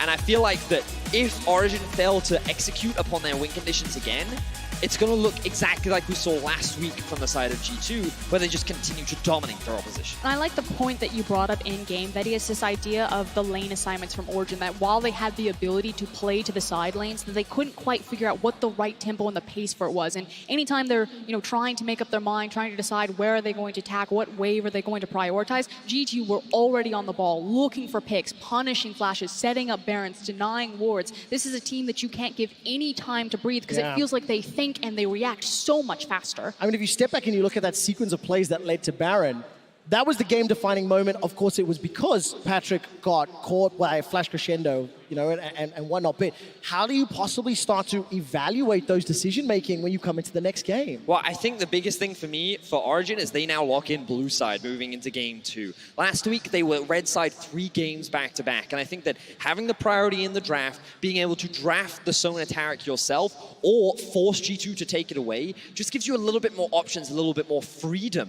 in the draft. And I think that if they can get a little bit more standard game against G2, then maybe we can see a little bit more from them. I also want more agency from Cold. I want him to have an impact in the early game. And it doesn't have to translate to just, ganking repeatedly on the lanes, but the ability to skirmish and try for the Scuttle Crabs. Vision is so important for Origin, securing their lanes, allowing them to move freely in between them. Mithy is a hyper-heavy roaming support. Nukeduck loves to roam as well and play to the side lanes, but if Cold is relegated to his jungle, if they're not able to clear out those runways, then Origin seem to fall apart or slow down. Well, we'll find out what they decide to do in a moment. For now, G2 started the final with the win. To break down how they did it, here's our analysts.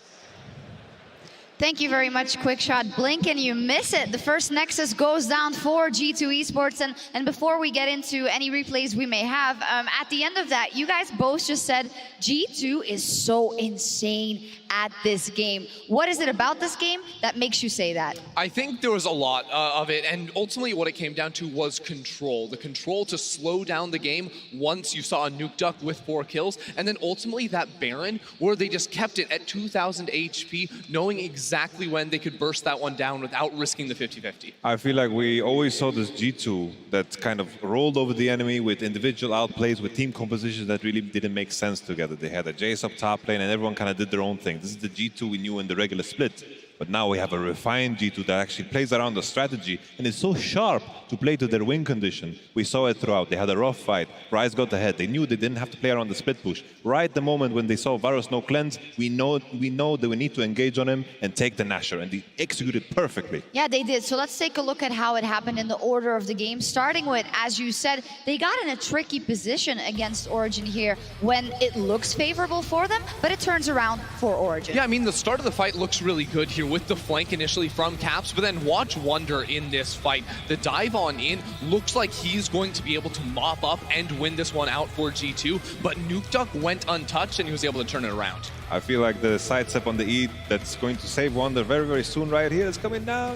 The sidestep, boom. That's clean, baby. Smooth. That is the Nuke that we know and love. He chases, he has a flash if he wants to pick up more kills, but it's fantastic that OG can go head-to-head in these team fights against G2. Yeah, I absolutely love it as well, but there is, of course, immediately then for me a bit of a reason for concern, right? Because coming into the series, you say Nukeduck is the guy that can stand up to Caps. Fair. Here he gets 4 kills.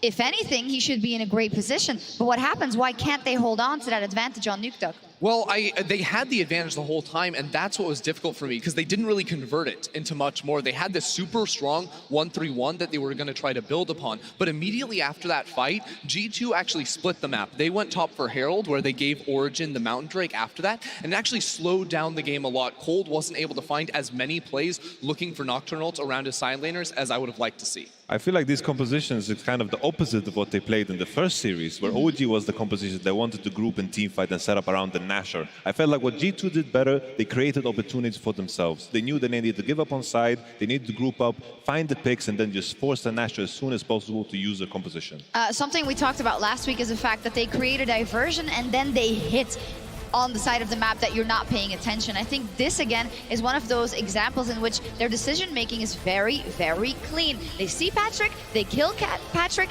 and then they go for Baron. And then we see the control, how they pushed out Ryze earlier. Wunder jumps over the wall. They keep the Baron at a very, this limit here at 2K, and they remain so healthy because of the Taric and the Sona. Also, they keep it almost exactly at that health until it's time, and it looks maybe close for Cold, but you guys said no. They primed it perfectly for Olaf. Yeah, I think it's 11:59 at the end where he combos the E, the true damage on the Olaf with his smite as well to burst that one down and make it so that even though Cold got the timing right to flash into the pit, it was not enough to end up stealing it and trying to stall out the game for OG. Beautiful play from G2. Also, you know, interesting in the context of the development of a best of 5 that they come out with a composition which is a bit different from what we have come to expect of them. Of course, also with the Sona Taric rather bottom lane and kind of a different style. And I think that gets in the mind of your competitor, right? The fact that you show this different thing that they couldn't have really prepared for.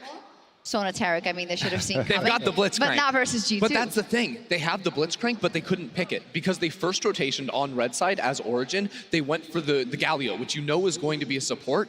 That's when G2 lock in the Sona Taric. If Origin hadn't gone for a support, I don't think we see that duo. So they put themselves in that position? I think they did. I mean, it was almost like G2 baited them into picking that. They left it open. I feel like at the same time, though, I think the Varus is a great pick into it because you have the CC and you also have the healing reduction on the E. I think the bigger issue when you look at the draft, I think, is the Nocturne pick because we needed something to snowball the Hecarim early because everything's going to come down to the split push. Aurelia could hold on strong and didn't really lose any towers, and I think that was the bigger issue when you play a 1-3-1 composition. Also, we heard it already from Frostkern as well. We need to see a little bit more from Cold. Do you guys agree with that sentiment? I agree. I think it's the champion, really, because Nocturne limits it. We saw there was a 2v2 top lane early on where he couldn't do much. They lost because it's Olaf versus Nocturne. You're not going to win that. All of the early game playmaking actually came from Alphari and Nukeduck roaming to each other's lanes. It was not Cold. So I want to see Cold on something like the Rek'Sai or the Jarvan. Elise, why not? I need early game playmaking, especially if there's a Sona Taric in the game again. Yeah, Origin, they have selected blue side for the next game, so we finally see a change up there. What do you think the planning is going into game 2 for them? I think they can look to ban maybe the Sona in the first rotation if they don't want to risk giving it up because honestly, I mean, it's hard because I'm really struggling it's hard with for it. them too, yeah. Yeah, because the question is, do you risk giving it over again? Is the Blitzcrank good enough? It was against Fnatic. I'm not so sure against G2. I need them, again, to have strong jungle pressure, and if they're going to leave it up, I want to see the Blitz. I like the fact that they picked blue because they get to pick the stronger jungler. I'm pretty sure we're going to see either a first pick Jarvan, first pick Rek'Sai. That is where Jonas has shown his comfort, and that is where he's been a shining light in the previous games. Yeah, definitely so. So now when we look at everything, yesterday and today, first game combined, of course, quite a surprise for many. OG played fantastically versus Fnatic. Now they go one game down versus G2, which is this mountain to beat, this incredible competitor they are up against. What is the gut feeling as to how this series is going to evolve? My gut feeling is that had Origin been able to close out this game, we were going to see 5 today. Because G2 were able to shut it down and not let it happen, I'm actually really nervous for Origin. I don't know if they're going to be able to come back after a loss that I think should have been a win for them. Should we not give them a bit more credit with the development we've seen? I just feel like we've seen a development in G2 as well. Yeah. I feel like they've actually play in a strategic way that you can relate to. They're always on point with what they need to do, whether it's 1-3-1, whether it's a teamfight composition. I feel like they're very precise in their gameplay, and this is what was lacking throughout the regular split. Coming from back from the break, we're also going to hear from Expeke, but we are going to take a quick break. G2, they are on their way towards their very first LEC title with that win. We'll see if Origin can bounce back in game 2. Now the Undertow's available. Duet will not find a stun. That's at least a devastating charge. Continue to push forward. Wonder forced to dash to safety. The ignites. Oh, the burn is not going to be enough just yet. Patrick jumps onto Perks. Perks is low on mana. That Song of Celerity will not get you away. Nukeduck prisons the rune of Mickey. Hook takes the kill. I don't. Okay, nice. That's fine. Just got 10 minutes. That's really crazy. I feel like that right now they're on level. Oh, there's the flash crescendo. A flashless Patrick. Here comes Alphari. That's at least one level of engage. Cosmic Radiance, remember, still on cooldown, but Alphari so low. 1-2 quick kills for G2. The re-engage from Wonder. He is just destroying Origin. This game came down to one Baron call, but it was the wrong one for Origin. G2 go up 1-0 in the finals.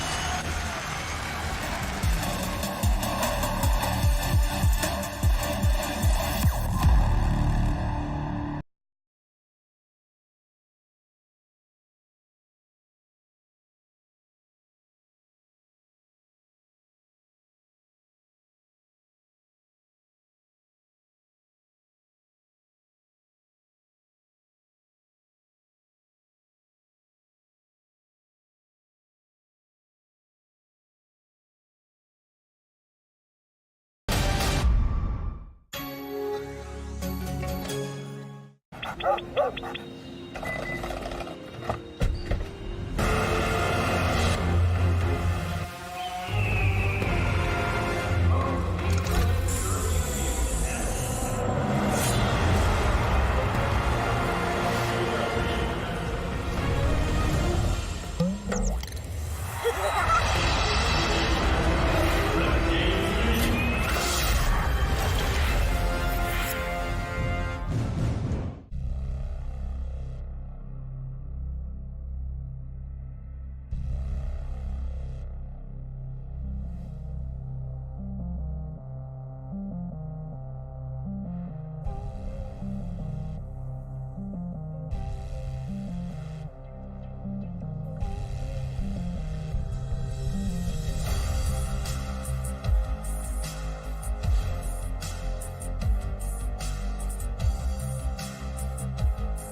Get the Baron Buff Power Play with Shell V-Power.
And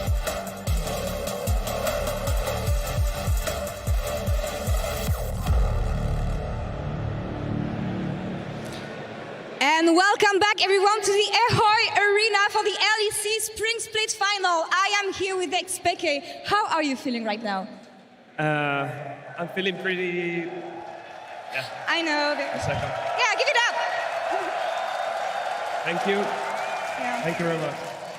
Game 1 didn't exactly go your way, but what are your thoughts on the series so far? I'm happy with how we played, but of course the game didn't go out the way we wanted. They had a composition that I feel forced us that we couldn't stall the game because the Sonataric was getting too strong and we couldn't team fight. So even though I feel like we were playing really good, we had a bit of a handicap in the team comp. So yeah, still many games to bounce back, and we'll see your players in a few minutes. But when you think about this final, there's so much history, even between you and another Spanish owner. But I want to know, what does it mean to you to play this final today? I mean, for me, this final is really special. Also, for the fact that I haven't been in a final with my team for like 2 or 3 years. I don't even remember. 2016. 2016, so you remember better. So it feels great to have made it so far already. Of course, I see the players, I see how motivated they are, and no one even thought that we could make it this far already. And I really believe that we can win, and the players believe it as well, and I'm just happy to be already here on a final. I want to know, you saw your players during the break. How are they feeling right now? Excited? Still motivated? Yeah, as soon as the game was over, they were still talking about what went wrong, what they're going to do better, next team comp. So they were not down at all. They kept talking as much, and that's great to see. That's amazing to hear. I'll give it out to the casters in a few minutes, but you're a legend in EU. So is there any words you want to say to this whole crowd who came to see your team play today? Yeah, absolutely. Well, pretty much. I know a lot of guys here support Fnatic, support G2, support Origin, support many teams. But for me, that I haven't been in an event like this for so long, it just feels great to see you guys again, cheering, taking pictures with us. So thank you very much for coming.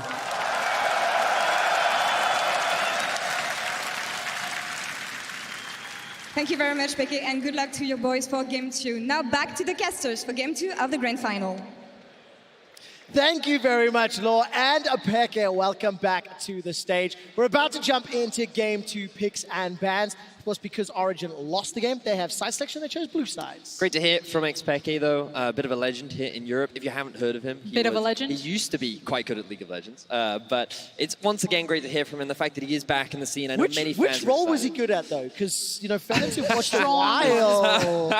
I heard that he was a multi-role talent. Quick shot. Not quite as successful as Perks, one might believe. Perhaps. Well, perhaps XPeke's team can redeem that for him. They have already made it to the final. Yes, they did falter in Game 1, but this is a team that often bounces back, and they actually have blue side. This is what we talked about last time round, and I think that it is really important for them because now they get to dictate the draft. They're the ones that get priority. G2 often have to now force certain bans, things like the Sona perhaps, things like the Rek'Sai as well.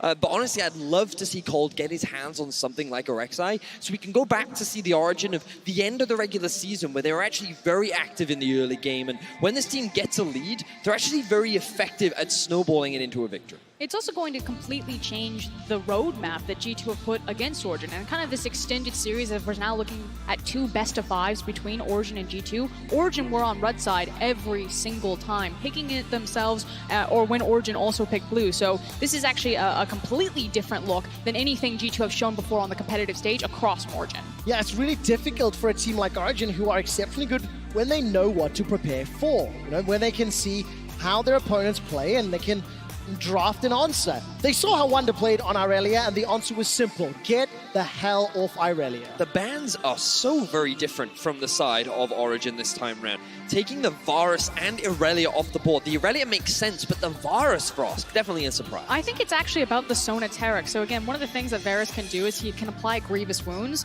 so you don't necessarily have to itemize the Executioner's Calling to interact with the healing debuff across from Sonataric. So the fact that they banned the Varus, I don't think that's them saying like, Patrick, no no, you can no longer play this champion, but it opens up the potential that if they feel that Varus is the counter to Sonateric, that they can then themselves run it. But I'm so happy to now see the Rek'Sai in the hands of Cold. Such a big, important pick for him, and I think it's going to be very valuable to the early game of Origin. And you know how much I love my stats. Cold is undefeated on Rek'Sai. He is 4-0 with a KDA of 13, 3, and 18. G2 Esports with a very quick lock-in of Zyra Khan. And that's a lot of hard engage and a lot of 2v2 dominance down that bot lane. So now it's crunch time. Does Mithy look towards his Tahm Kench? A lot of the times when he does face a lot of hard engage, he will grab this champion and be confident on it. Or are they saying, yes, the Varus is gone. No. We know exactly what we're doing. We're going to run Sonateric and you will not be able to break us. Oof, let's see if Origin can do to G2 what they did to Fnatic yesterday. But a lot of comfort picks going in the hands of G2 now. The Rise, the thing that can once again be flexed into multiple roles on this team. Often a debate who actually is the best Rise on this team. But usually you always look at that man in the top lane, Wonder. He's had so many fantastic performances on the Rise. He's already had a great game one today. G2, I feel, with these comfort picks, already looking very scary. And Wonder really does feel like kind of that intangible secret ingredient to G2, because again, you expect the flex picks to go so many different directions, but it's the fact that Wonder can also play these flex picks to such a high level, almost as well as Caps, if not better on certain matchups. And when you're doing that with a guy like Caps, again, that's why G2 are so terrifying, where they are such a Goliath. Yeah, and of course, you know, to talk about the impact that Rise has for G2 Esports, just a side note, Caps undefeated 2-0, Wonder 0-1, Vedius. Not reading into it, we jump into phase 2 bans. It is a Jarvan taken away by G2 Esports, the LeBlanc removed by Origin, followed by a Corki. Perhaps maybe looking for a Zoe there?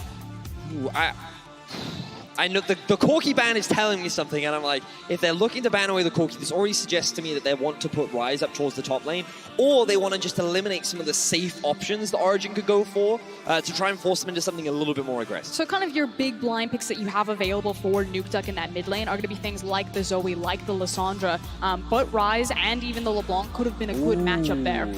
Oh, blind pick right now for the side of G2. And I feel like that's a double down. Again, they're eliminating all of these safe blind picks. They're trying to herd Nukeduck on exactly what they want to face.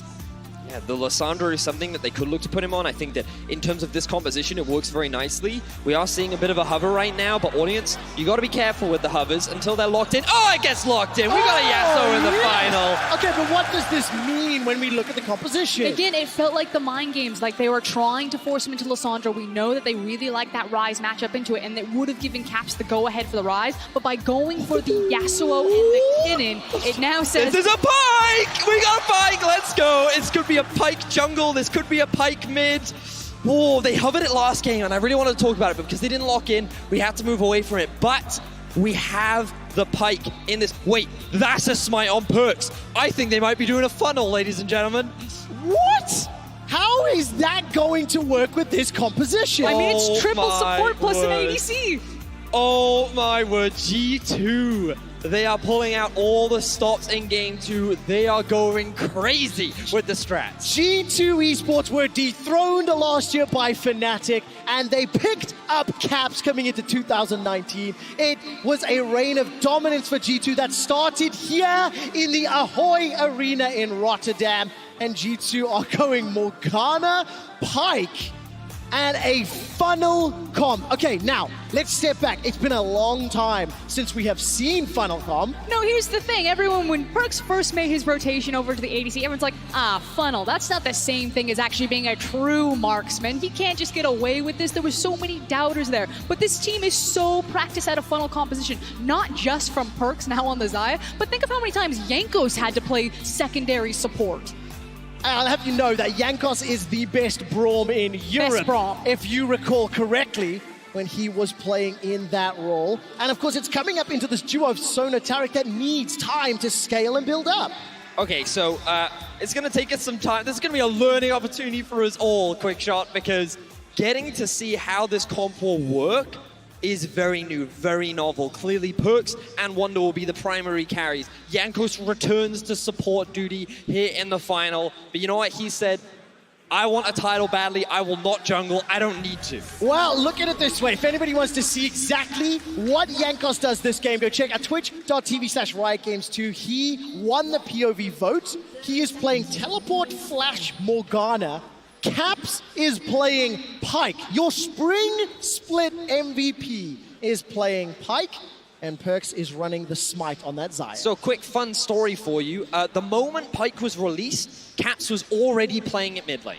It was one of the first things he did with the champion, and actually he inspired a lot of solo queue players to pick up Pyke in a solo lane, and it's actually been very prevalent, but it's never really made its way into solo queue. Now what's interesting here is Caps is not playing a solo queue style Pyke. He has gone for the Targons. He is clearly going for, I'm going to assist a champion, and right now he's grouping up with Jankos. So where exactly is this duo going to look? I kind of feel like it's looking at the Morgana Pyke. Now, we have seen more Pyke played globally in other regions down there, and it works exactly how you would expect. Morgana is there for a lot of the lane control, the lockdown, and then Pyke is there to pick up the coins and look for the kill pressure there. And roams as well. Exactly. The cool thing about Morgana, as you already highlighted, is like she's very safe in lane, especially when she gets 3 points in her Tormented Soil. She just clears those caster minions, and she's very safe. So what you'll often see is just wave clear in the bot, and then the Pyke will look to roam around the map with Mickey and Perkz. But ultimately, the long-term goal of the funnel is just to get Xayah to a point where she has an experience advantage and a gold advantage. Because this champion who is so safe and can do so much damage scales so well, and then you stack all of these supports on top of her, you then just kind of group up around her like a giant cannon and say, come fight us, we're stronger. Now you can see. Notice how Perkz owned the red buff and then immediately came to the mid lane. So still able to get that farm, not overcompensating by taking too much in the jungle, just now hits level 3.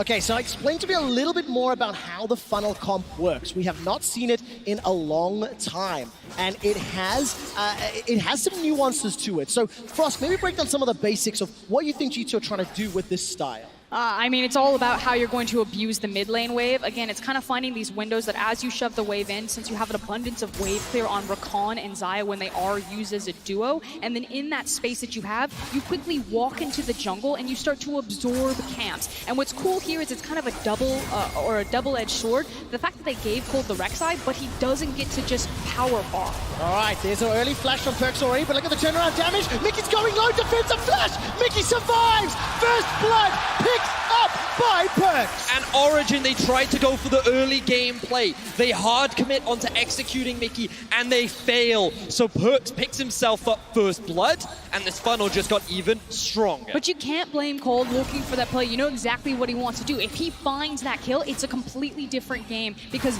if they're going to force the wave forward, it does open them up for the chance to be abused like that, but expertly played from Perkz and Mickey. So let's have a look here. There's no vision on Cold right now. He goes in over the wall, and he gets a flash knockup. So immediately this looks good, but the quick follow-up flash from Perkz into a knockup from Mickey is what buys enough time for Perkz to obviously reposition and then get all this free damage down onto Cold. And of course that replay brought to you by Anywhere. Mickey stepping up once again, making sure that his presence is known.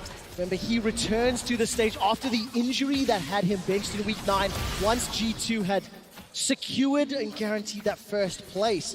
All eyes going to be on how he and Perkz will be duoing up. G2 Esports 400 gold up, and we get our first glimpse there of Alfari versus Wonder. And it's exactly what you want. Again, it's about creating space for the Xayah. She walks into the jungle, she eats up the farm, and you're just getting these small incremental advantages onto Xayah before you feel confident to start picking her up and walking around. Now that he also has the first blood, it speeds that up. Level 5 now on Perkz. Doing extremely well in terms of the funnel. And look, Mickey, he's looking for a roam. Already made his way up towards the top side. Gets a bit of vision down, because there is the potential gank up there as well. And this just goes to show G2 compensating for all possible options that Origin have. And that all revolves around Cold. So as long as they can keep track of him, see what he is up to, the number of comeback opportunities are heavily mitigated. Oh, this is so scary. Caps on Pyke, Mickey on Rakan. The amount of CC combined before you add the Rune Rhyme Prison is already disgusting. This should just be an easy setup. There's the dash, the knockup, the Ghost Water Dive. And you wonder where Alfari's gone back to Fountain. It wasn't even fair. He never stood a chance. What I think is so incredible about this, though, isn't just the execution of the dive, but look at the rest of the map. There's nothing for Origin to punish. They saw that G2 expended so many resources topside, but there's not like a lane that they can gank. No one was available. Also, I want to talk about a lane we haven't even looked at all. Jankos has just been farming with his Tormented Shadow. We did have a little bit of help from Caps earlier, but just because there's been action elsewhere, we haven't had a chance to look at this. I mean, Jankos going to be pretty content in a fairly low-pressure lane. Yeah, Jankos is more than happy to farm away. We talked about how Morgana very safe in lane, and you can't... I mean, you can dive her, but typically she just wants to sit back and farm, and she's also fine just abandoning resources because the game isn't about the Morgana. The game isn't about Jankos. It's all about perks and ensuring that he gets as much gold as possible. It's also where you're funneling kind of the EXP advantages. It's not just perks now that has the EXP advantage, but because Jankos is being left alone by himself, he's also getting a level advantage over Patrick and Mithy. So it's crazy. Caps, oh man, this is crazy. Caps and Mickey are putting themselves at a disadvantage, but the key champions that are getting stronger can open up so many plays with their ultimates, with their utility, with their power. I don't know if there is a more creative team playing at this level of League of Legends anywhere else in the world. And G2, they pull off another surprise. Well, Griffin did try in their final, but it didn't work out. Now we see a very quick kill onto Mickey. And remember, something that Frost was just talking a lot about was all the resources are invested into perks and Jankos and Wonder. Caps and Mickey, very low level, very squishy. So while they're roaming, if they get caught, very quick to die. Oh, Caps doesn't manage to connect with the Bone Skewer. Very good flash from Patrick. The Soul Shackles will not be able to do any damage, though. So that was a level 6 Morg, unable to find the kill. And that's so important that Origin were able to survive that, because again, that was kind of the big window, the big advantage that G2 had tried to make by exiting Caps and Mickey out of this lane and giving Jankos that advantage. Honestly, I'm very surprised they tried that all in. Caps wasn't level 6, didn't have the execute on his ultimate, and a Morgana at level 6 with only double Dark Seal, not really that much damage. Still, they do get the double flashes out from the Origin bot lane. It could be a lane that they look to dive later with the Rakan and the Xayah. But the big problem I'm seeing right now for G2 is that this Rakan is going to take a long time to get to that level 6 mark. That primary engage tool that G2 are going to be relying on will take a long time to get there. So in the meantime, Origin, they're still farming up, and if you look at the levels across the board, they're all hitting those level 6 points. Okay, so Sona Taric, we know this does very well in the team fights. I like the combinations of Kennen, Yasuo, Rek'Sai. And I also know that Funnel does very well at getting into the mid to later stages of the game. So as we start projecting forward for the next 10 or 15 minutes, does either of these teams have a ticking timer to make those first plays? I mean, for me, it's about the side lane. Again, if everything's going to be kind of centered around this Xayah, we really need to pay attention if Wonder is able to hold the lane assignments once this map starts opening up, because you are looking at Origin's comp with the Kennen as well as a Yasuo. And speaking of Kennen, oh, there we go. Cold. Ladies and gentlemen, you wanted to see Cold step up. You wanted to see Cold have an impact in the early game for Frostgurin. And on his undefeated Rek'Sai, 1-1-1. But hold on, look at the sharks. They're surrounding the water. They smell it. Oh, here comes Caps. Waiting to see the CC. Alfari, remember, has used absolutely everything. Does get taken out. And of course, the Rune Prison onto Cold. So there's an instant reply. Teleport is now being thrown down. I think Wonder should be joining the fray. And this will be a couple extra plates secured. No, poor Alfari. It feels like that he doesn't get anything in these games. All of the attention goes on to trying to shut him down. And even though Origin find a good kill onto Wonder, G2 immediately answer back. And again, this is one of the scary things about this roaming duo of Perkz and Mickey. They're not limited to a single lane. They can move wherever they want. They have a lot of mobility. And because they have the smite, they can even steal away those jungle camps. And it's the fact that champions like Rakan and Pyke, even not having access to their ultimates, have so much mobility and that utility that you're talking about to create plays like that. Also notice how Jankos moved away from bot into mid to hold the lane against the Yasuo, and they actually just conceded some turret plates to the Sona and Taric lane. This will be one of the biggest gold investments that we've seen for a Sona Taric lane really anywhere. But it's because G2 are getting so many advantages elsewhere. It's really an investment if G2 just left the lane. I guess it counts as a donation, I suppose. I guess that's a better descriptor, yeah. Well, look, Origin, because they were donated lane priority down bottom, they're able to group up and take the first Infernal Drake, but it is at the cost of a lot of gold. G2 Esports will just about secure this tower if Wonder sticks around. He's backed away because Nutak arrives arrives just in the nick of time. Nukeduck has got himself those Berserker's Greaves, also starting to itemize up. And it kind of feels like both teams are getting what they want. Origin, again, very strong team fighting, but the Infernal's going to help them as this game scales later on, whereas G2 really needed Wonder to be competitive in a side lane. And now we are setting up for a potential dive. Oh no, Mithy and Patrick, they need to use the Cosmic Radiance flawlessly. That's going to be the time aim just in time. Yes, all right, Mithy got the flash. Crescendo by some time, but instantly killed.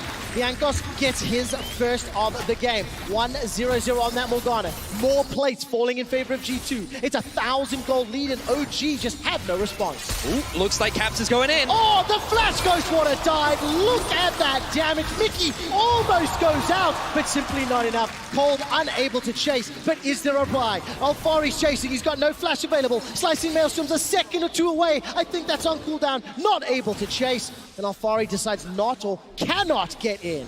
And it looks like Origin are just being run around the map. G2 grouping up as this 4-man unit. Even with the ultimate from Tarek, there is so much single target CC that Tarek was able to use the ultimate landed on him, it then ran out, and then he died. That is how much single target CC this G2 squad has, and if you get caught out, you'll not escape. And again, just the ability to layer it as well, because as soon as he came out of all of that, you just knocked straight up into the air by Mickey, holding the knock-up.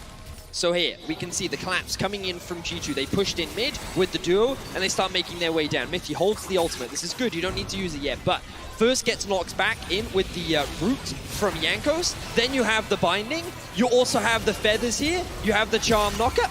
And then you have the execute from Caps just to round things out, even though he didn't need it. Unbelievable. And then, of course, Caps goes in for the re-engage on the secondary tower. Imagine you use the ultimate there, not the flash, as I called first time round. Oh, beautifully done from G2. These dives have been absolutely exquisite. They've lost nothing for it. I just feel like G2 are so determined to make sure that Perkz isn't the only guy role swapping on the team. This composition, like everywhere, you get to play support, you can play support. And just look at the gold as well. Even though OG have had Nukeduck sitting in a solo lane, they still have 3 of their main carries, all with the highest amount of gold in this game. Wonder and Perkz are doing exceptionally well. Jankos in the 1v2, arguably against Asona Tarek is not that impressive, but he's still holding his own. Yep. And G2, like, you can see they came in very prepared with this strategy. And kind of focusing in on the Morgana build path is, I'll hold it for a second because here comes Caps. All right, here he comes. Bone Skewer out, Bone Skewer in. Alfari's in trouble. Soul Shackles will do sometimes. Slicing Maelstrom will do a little, and Caps gets the dunk. Now on the back end, Perkz, he manages to pick up his 200th kill in playoffs. Now Origin are running for their lives. Perkz isn't done yet, looking to re-engage. Dark Binding won't find a target as Patrick and Mithy are running. The Crescendo did a lot of work. Cosmic Radiance may not be used just yet, and it's not available. Not gonna work out, and Patrick and Mithy are now in trouble. Mithy caught, stunned up. I'm waiting to see if Caps can find the Bone Skewer. Who are in prison, just missing, just going wide. Wonder takes a little bit of damage from Patrick, throwing out the overloads onto the overloads! Wonder finds yet another kill. It's a 5,000 gold lead. And G2 are just snowballing this game. They find another successful fight up towards the top side of the map, and now they lead with 9 kills. And it just feels like G2 are running at a breakneck pace, and Origin are just too slow to react. There's too many things happening across the map for them to do anything, and G2 are winning at every single point. It's absolutely insane. This composition is crazy from the side of G2. Like, we always talk about win conditions and like objective and how you look to win a game, but against G2, it feels like there's never any answers. Win conditions go out the window, and then you just throw everything on the table. And, you know, when I was looking at the composition, I was just about to point out Morgana's build path by going for the GLP. You know, it's kind of that new Morgana. It's not about flashing forward and using the ultimate in the hourglass. It's about kind of kiting back, letting them try to kite into you and then slowing them down with the hose. And when you have the kite back of Morgana, it's so hard to run into a Xayah, it's so hard to run into a Ryze. I was like, how are you ever going to attack G2's composition 5v5? But the thing is they're just sprinting at everyone with double mobility boots. And Wonder almost picks up a kill here in a 1v3. Crossgrown in such a difficult situation. All right, there comes the unburrow from Cole. Manages to at least get one. That was a 4-on-1. Now Nukeduck is in trouble. He will get taken out by Perkz. The feathers out, the feathers back, and they pick up one. Now Caps looking for the Bone Skewer, gonna use the dive to escape. The re-engage! Sticky goes down with the quickness. Slicing Maelstrom, simply not enough. Alfari is dead, and it is a top lane schooling, as Wonder has way more impact than Alfari. And Origin are trying to get down and dirty with G2. They're trying to step 2, meet them in these skirmishes, but they are just getting outclassed right now. I barely have enough time to breathe. Imagine what Origin have to be doing on this stage. Coming up against this type of funnel composition. Now there's a lot of damage under Caps. The crescendo comes down from Patrick, but there's no follow-up. There's nothing more to do. G2 get yet another 5-0-5. Perks is on a rampage, and he is destroying Origin. 6,000 gold up at 15 minutes Verius. G2 are looking for another title. And the funny thing about it is, at the end of last game, we talked about how OG just want to try and get something more standard. They want to try and have more normal lanes so that they can just play standard League of Legends, because that's where they have the most success. And G2 just went, nah, we're just going to throw everything that we can. We're going to create the craziest comp. And this is just another example where they're even making these insane plays, like Wonder going in 1v3, thinking you can find this kill. And originally you think, okay, this is the first overconfident mistake from G2. But while that's going on, Nukeduck is getting caught. And again, you're still dealing with all of the experience lead and gold lead that G2 have their composition. I love the point that you bring up about standard play. Again, Origin are a team that need to prepare for their opponent. They need to sculpt these sculpt these compositions that they know exactly how to counter your playstyle. How can you ever see this coming? What are you supposed to do? There's no answer to that, Froskurin. And for Origin, down this game, it feels like it's donezo. It feels like they are too far behind. You have to admit they have scaling with the team fight, and you have to admit that Wonder's 97% of the vote for POV stream is a big part of why G2 are winning. I think the only person who's truly donezo for Origin right now is Alfari. Playing a side lane is just a pipe dream at this point for the Kennen. He's like, please give me any type of table scrap that I can find, and he's mainly playing for the 5v5. This is the flanking Kennen, get me some assists, get me back into this game, find me some free EXP, because if any one of G2's members find him, he will be popped. I mean, he's going to, and there's not a lot of tools like you mentioned. Frosk, I've got a question for you, which I'll get to once we see if G2 decide to push. Jankos is down in the bottom lane. He's going to get helped out now by Caps, as we see the tower being taken up in the top lane. There's a little bit BM with that vote on top of it. Now the tower falls in the mid. The tower falls in the bot. Perks, Wonder, and Jankos significantly ahead of their opposing team members. And I'm going to go back to something you've said a lot this split, Froskurin, that certain players on certain champions, they play that limit League of Legends, you know, playing on the absolute edge of safety and recklessness.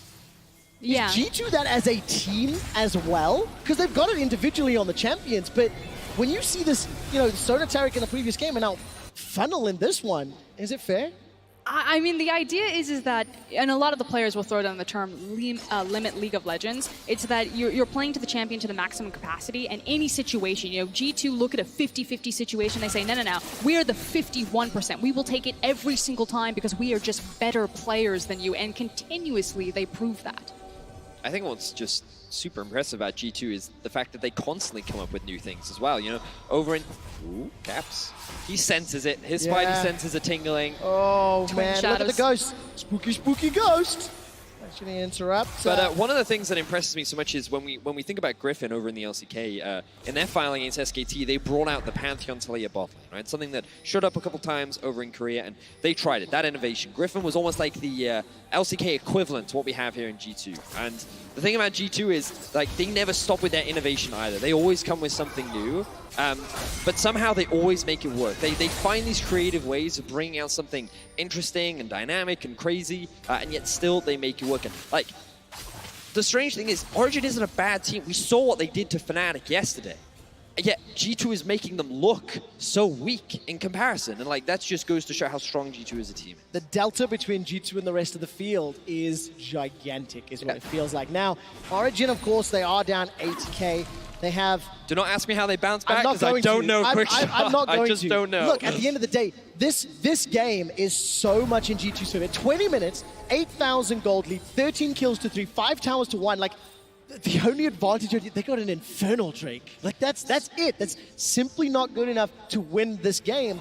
But what a difficult situation to be in for Origin coming up against this cop. I mean, technically, technically, you have Nukeduck still in a champion like Yasuo. He's looking for some breakpoints in terms of the itemization. Like Sonataric's only going to get better as the game goes on. But it's just, can they survive to that point? Because you should be in full turtle mode as Origin. You kind of see them constantly group up towards their base, and then they kind of look at each other like, okay, the waves have pushed in, we're safe enough to look for some plays, and then they quickly reach out and grab the farm. The problem is that they were able to do that before the Baron spawn, so they've had like a 3-minute window to safely grab farm. Now that the Baron is there, you see G2 just immediately run to it and say, okay, we're ready, boys, come and fight us. Here we go. Well, OG are going to answer with the fight. This is the last-ditch effort that they have in order to keep this game alive. All right, 20 minutes, 30 seconds on the clock. Origin looking to engage. I believe that might be the quickest. We're going to confirm with stats. Look at the re-engage. Cosmic Rain survives sometimes. Slicing Maelstrom does so much damage. Imagine if Origin were not 8,000 gold down. They've got themselves a 1-for-1. Here's the re-engage. Mithy gets chunked out. The knock-up and the dash away from Mickey. Now Wonder's looking to run down the rest of the team. Mithy gets popped. The shield from Wonder. The dive from Caps. And now Cole is the last member standing. G2 Esports get Baron and 3 kills. And again, I just think to myself, what if the early game had not gone the way that it did? And that was so important why they needed to get Wonder ahead of Alphari. They needed that secondary damage dealer when they have a team composition of triple support alongside Xayah. Like you said, imagine if Origin weren't 8K down there for that fight. Wow, not going to be the case. Cold almost kills Mickey. He takes G2 Esports on a wild goose chase. Caps 5-0-6. Gets the kill secure, extends that gold lead even further.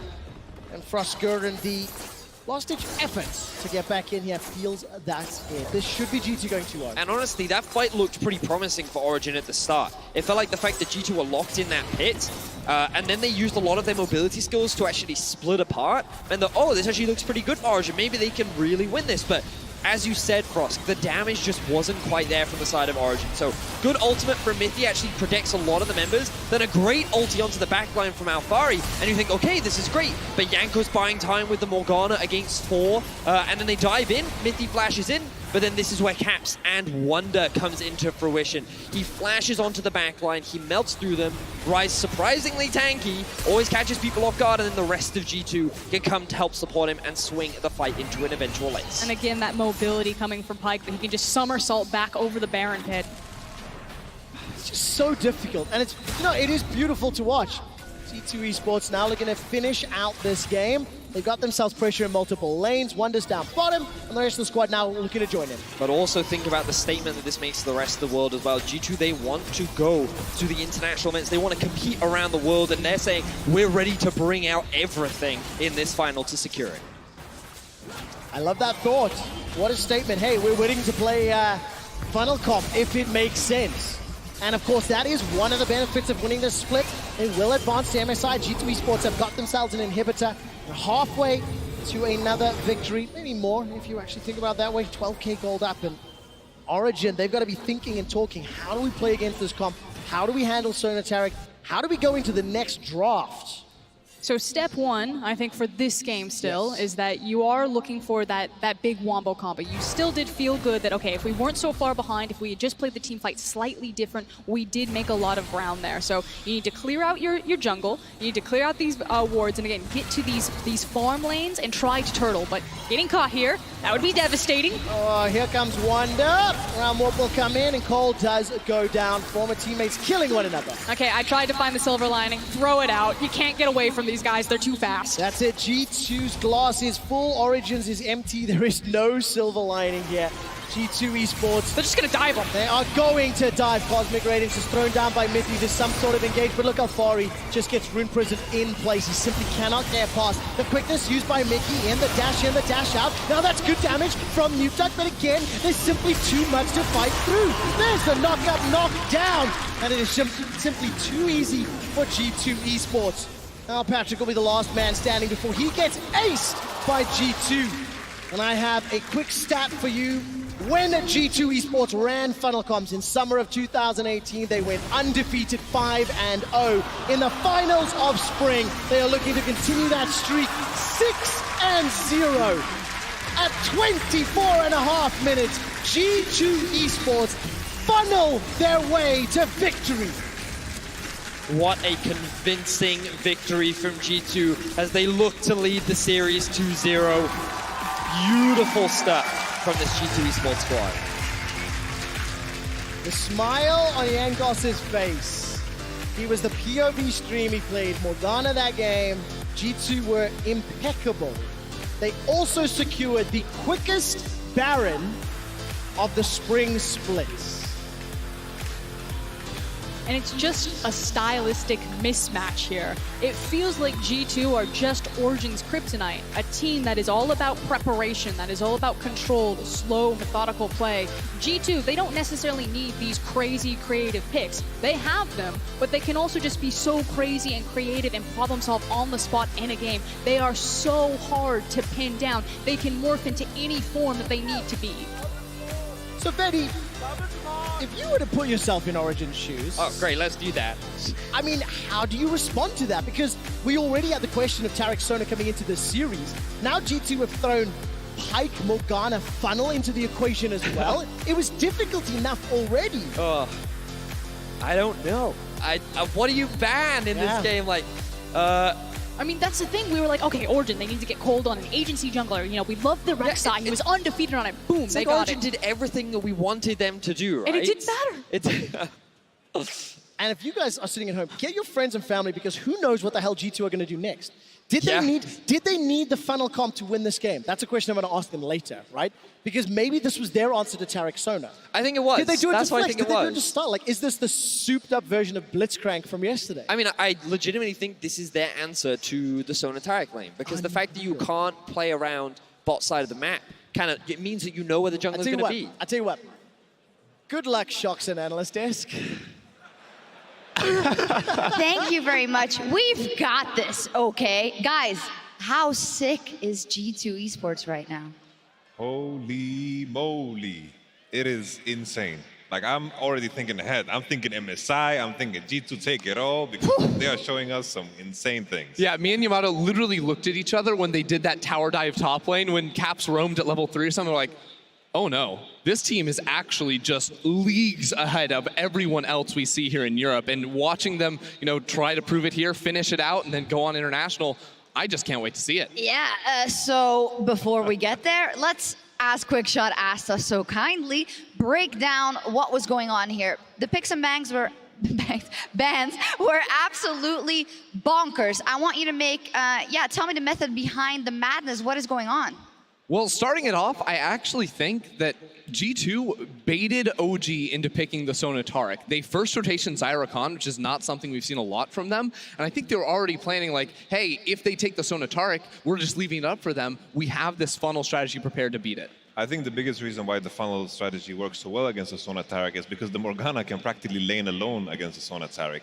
And the biggest problem when you face a Sona Tarek is the fact that you need to have this constant kind of rain and barrage of damage. And when you're playing funnel, there's only one guy that's going to make big damage, unless you're G2. Then you have Wonder as well, shooting cannons with Ryze. So looking at the whole team composition, the Tarek ult doesn't matter because Xayah doesn't really use any big cooldowns. She just keeps auto-attacking. And I think it was a fantastic response to the Sona Tarek. I completely agree. So then, we saw it again, Funnel. Now, of course, if we think back to 2018, Funnel was all the rage. G2 played it very well. Jankos was on brown duty all the time. Ender, take us back to how that worked and tell us how it's different, if at all, from what we saw here from G2. Yeah, G2 was the best Funnel team in 2018, by the way. And back then, it was just so good because there was no cap. There was no punishment for doing it. But when we saw it Could you break it down in simple terms? What was it? What is Funnel? Yeah, the idea is that you take Smite on an AD carry-like champion, you roam around the jungle with your support, and you don't have a true mid laner. The idea is you farm your camps and walk mid lane every single time the minions are going to be pushed in your tower to die.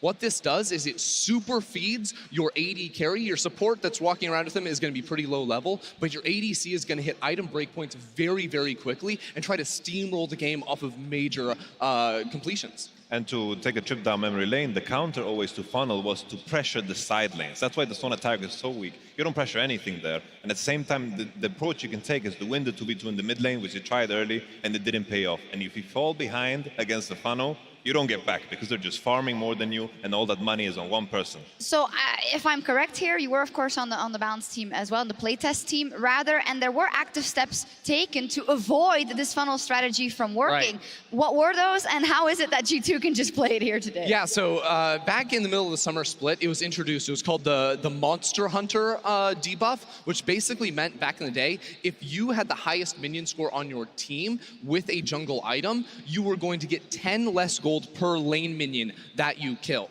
Now, in the preseason that was removed, they realized, okay, funnel is back, and it was put back in a little bit different. Now, the way it works is that if your gold for minions is greater than half your gold of monsters, then you get that 10 less reduction up until you complete your jungle item. So what this means is that Perks, it's a lot to follow along with, but bear with me. there. What this means is that when you get something like the first blood in the mid lane, like Yamato mentioned, you're super fed into finishing your warrior. Once you finish warrior, you no longer get the reductions and continue to farm minions so well. And I think that brings us back to this game then, because also normally funnel, you gotta wait for it, you gotta invest the resources in it and wait until your AD carry can rank up.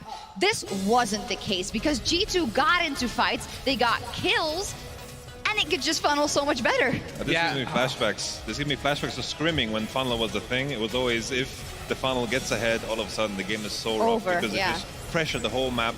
Transferred the pressure, you can't pressure the side lanes. They managed to get 1 kill on Rise, but beyond that, yeah, really, there's not much. And the problem is that you never win a single fight where the funneled player is in. You always lose it unless you can immediately burst them at the start. That would be the answer, but you see Sonatark in bot lane, that's all about playing back in team fights, not about diving in and trying to assassinate someone like the Xayah. And because of all the action, it did turn into an incredibly one-sided game for G2 Esports once again. We're just trying to build up the tension before you see us again, guys. Chill, all planned. Now, I do want to kind of parlay this into a bigger conversation of something we just touched on. And I think it's always difficult because they are still in this best of 5 and we cannot count OG out. But I want to call up Ocelot's tweet, who tweeted during this game, G2 Esports can play whatever the F they want. Do you guys agree? Because it definitely looks like there is nothing to do for OG in this series. Yeah, I mean, Caps played support that game. The best player in the league was on Pyke support while his jungler was playing Morgana. Yes, they can play whatever they want. And what does that mean? I think the stats team is probably enjoying that one with the minion deficits and all that's going on. But I think looking into the future, like even looking into the next game that's going to happen, what the hell do you do? Do you ban the funnel? Do you think about how you play into funnel? Do you tap into the old roots? There's so much that you need to kind of digest between 2 games, and it's incredibly difficult already now in this series to adapt. Also, it's just incredible that G2, with the power they have on every single one of these players, no sweat, completely another gear, completely a different game plan, a different strategy with a lot of nuances, and it doesn't matter. They just shift gears so easily. Yeah, it's really easy for them, and it just... They play so well on an individual level. They win all of their matchups, but then also as a team, you can see them coordinating plays around the map, whether it's both supports roaming top lane to get the dive off or making these plays on the sides. It really is impressive to watch from this team. I think what we're looking at here, if we look at G2 and their gameplay, I feel like this could potentially be the best European roster of all time. I'm just gonna let it breathe because it is a very weighty statement. There's a lot connected to that, right? Because you're saying that before they lift the trophy, I don't think there's a doubt in your mind that they will. Before they go to international competition, because in the vacuum of EU, of course, it looks fantastic, and that's all they have in front of them right now. But we are starting to think about MSI, of course, and about what they could do. And I'm gonna put you on the spot. Yamato, you said I would bet anything on it. G2 Esports is going to win MSI. So we have SKT. China is JDG versus IG, the final. I think it's possible, very possible. I'm gonna stop right there because the series is not over. So we have to get in the minds of Origin. We have to get in the minds of the people who have played an incredible split so far, who went to 2nd place in the regular season, who beat Fnatic, who had creative strategies, who had clutch decision making, who had a lot of good elements. How do they tap into that to bring this series back starting in game 3? I think it starts with the Sona Tarek. I do not want to see them return to that pick. On blue side, you have the option to ban the Sona and stop G2 from playing it, but I think you're actually fine leaving it open and trying to return to something like the Blitzcrank in the bottom lane. I don't want to see them play the slow game against G2. When Origin beat G2 in the regular season, it was with counterpick on Nuke Duck and very strong proactive early game playmaking. It all needs to change for Origin. They must completely reapproach how they want to go against G2. I think we're going to see a very similar draft. We want to see the strong jungler on cold, and then afterwards, when the Zyra account comes in, just draft a lane that's good into it. Let's see some Morgana, some Tahm Kenjin. Let us see a standard game where they can go back to their strengths and just remove the Sona Tarek from the equation, and let's just try game 1 again. Yeah, and for everyone here, hopefully give us a couple of more games. 3 years ago on this stage, G2 Esports with Kikis, Trick, Perks, Emperor, and Hybrid lifted the first trophy ever for the G2 organization. Right now, the G2 of Wonder, of Jankos, of Caps, of Perks, and of Mickey X are on match point to start that new era of G2 Esports. They are looking unstoppable so far against Origin. Find out if they can take the trophy right after this. It would have given Caps the go-ahead for the rise, but by going for the Yasuo and the Kinnan, it now says... This is a pike! We got a pike, let's go! Alright, there's an early flash from Perks already, but look at the turnaround damage. Mickey's going low, defensive flash! Mickey survives! This should just be an easy setup. There's the dash, the knock-up, the ghost water dive. Who in prison, just missing, just going wide. Wonder takes a little bit of damage from Patrick, throwing out the overloads onto the overloads! Look, bind it. Yeah. Mithy gets chunked out, the knock-up and the dash away from Mickey. Now Wonder's looking to run down the rest of the team. Mithy gets popped, the shield from Wonder! At 24.5 minutes, G2 Esports funnel their way to victory.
Hercules, I have been expecting you. And I brought you a gift, so you can fight properly. Red Bull. Ooh, how nice of you, but also rather foolish. Mine.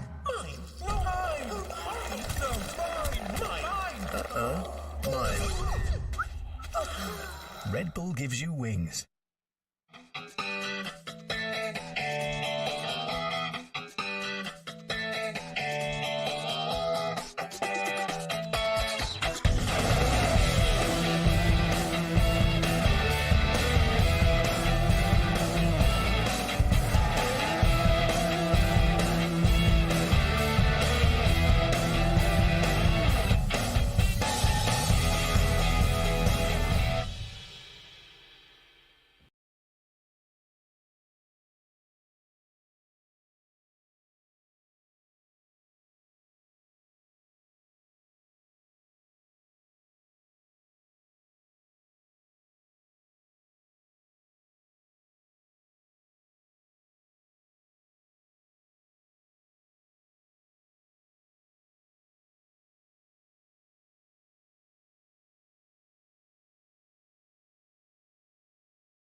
And welcome back, Ahoy Arena, for the LEC Spring Split Final 2019.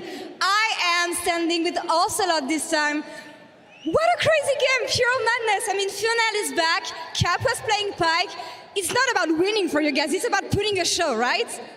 Honestly, everybody here is like laughing or having fun, entertaining themselves. I have no voice left because I can't take these games. I mean, when I see them picking triple support, what was that? Triple support, I just my voice just goes off, you know? It's too much pressure. You enjoy it, my heart just implodes. Yeah, and it's a headache for every analyst here. I mean, can we expect more crazy things like that in the game to come? Here's the thing, they can play whatever the fuck they want, it's unbelievable, so. It's okay. And then you have a really creative coaching staff that also allows them with their madness. They pick heroes because they like the skin, not because it makes sense in their setup. It doesn't make any sense. But it works anyway. I mean, you have an amazing lineup here with the superstar, mid laner, MVP. What are your thoughts on G2 this year as you guys are about to take it all? I don't know if we're gonna win today, hopefully. Truth is that when we created the team, we wanted to dream about one day winning Worlds. We don't know it's gonna happen, right? But the only thing we can do is increase the chances of that happening for, to win Worlds for Europe. In the past, we haven't done perhaps as well in Worlds and MSI.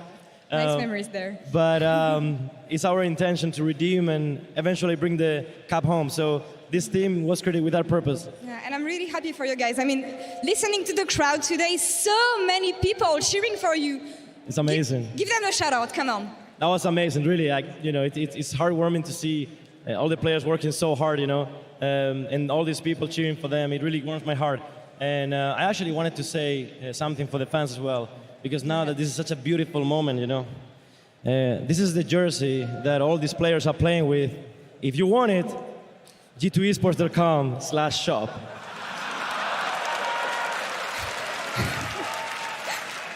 Nice promo there. Thank you, Ocelot. And back to the casters. Our G2 are on game point right now. Take it away, guys.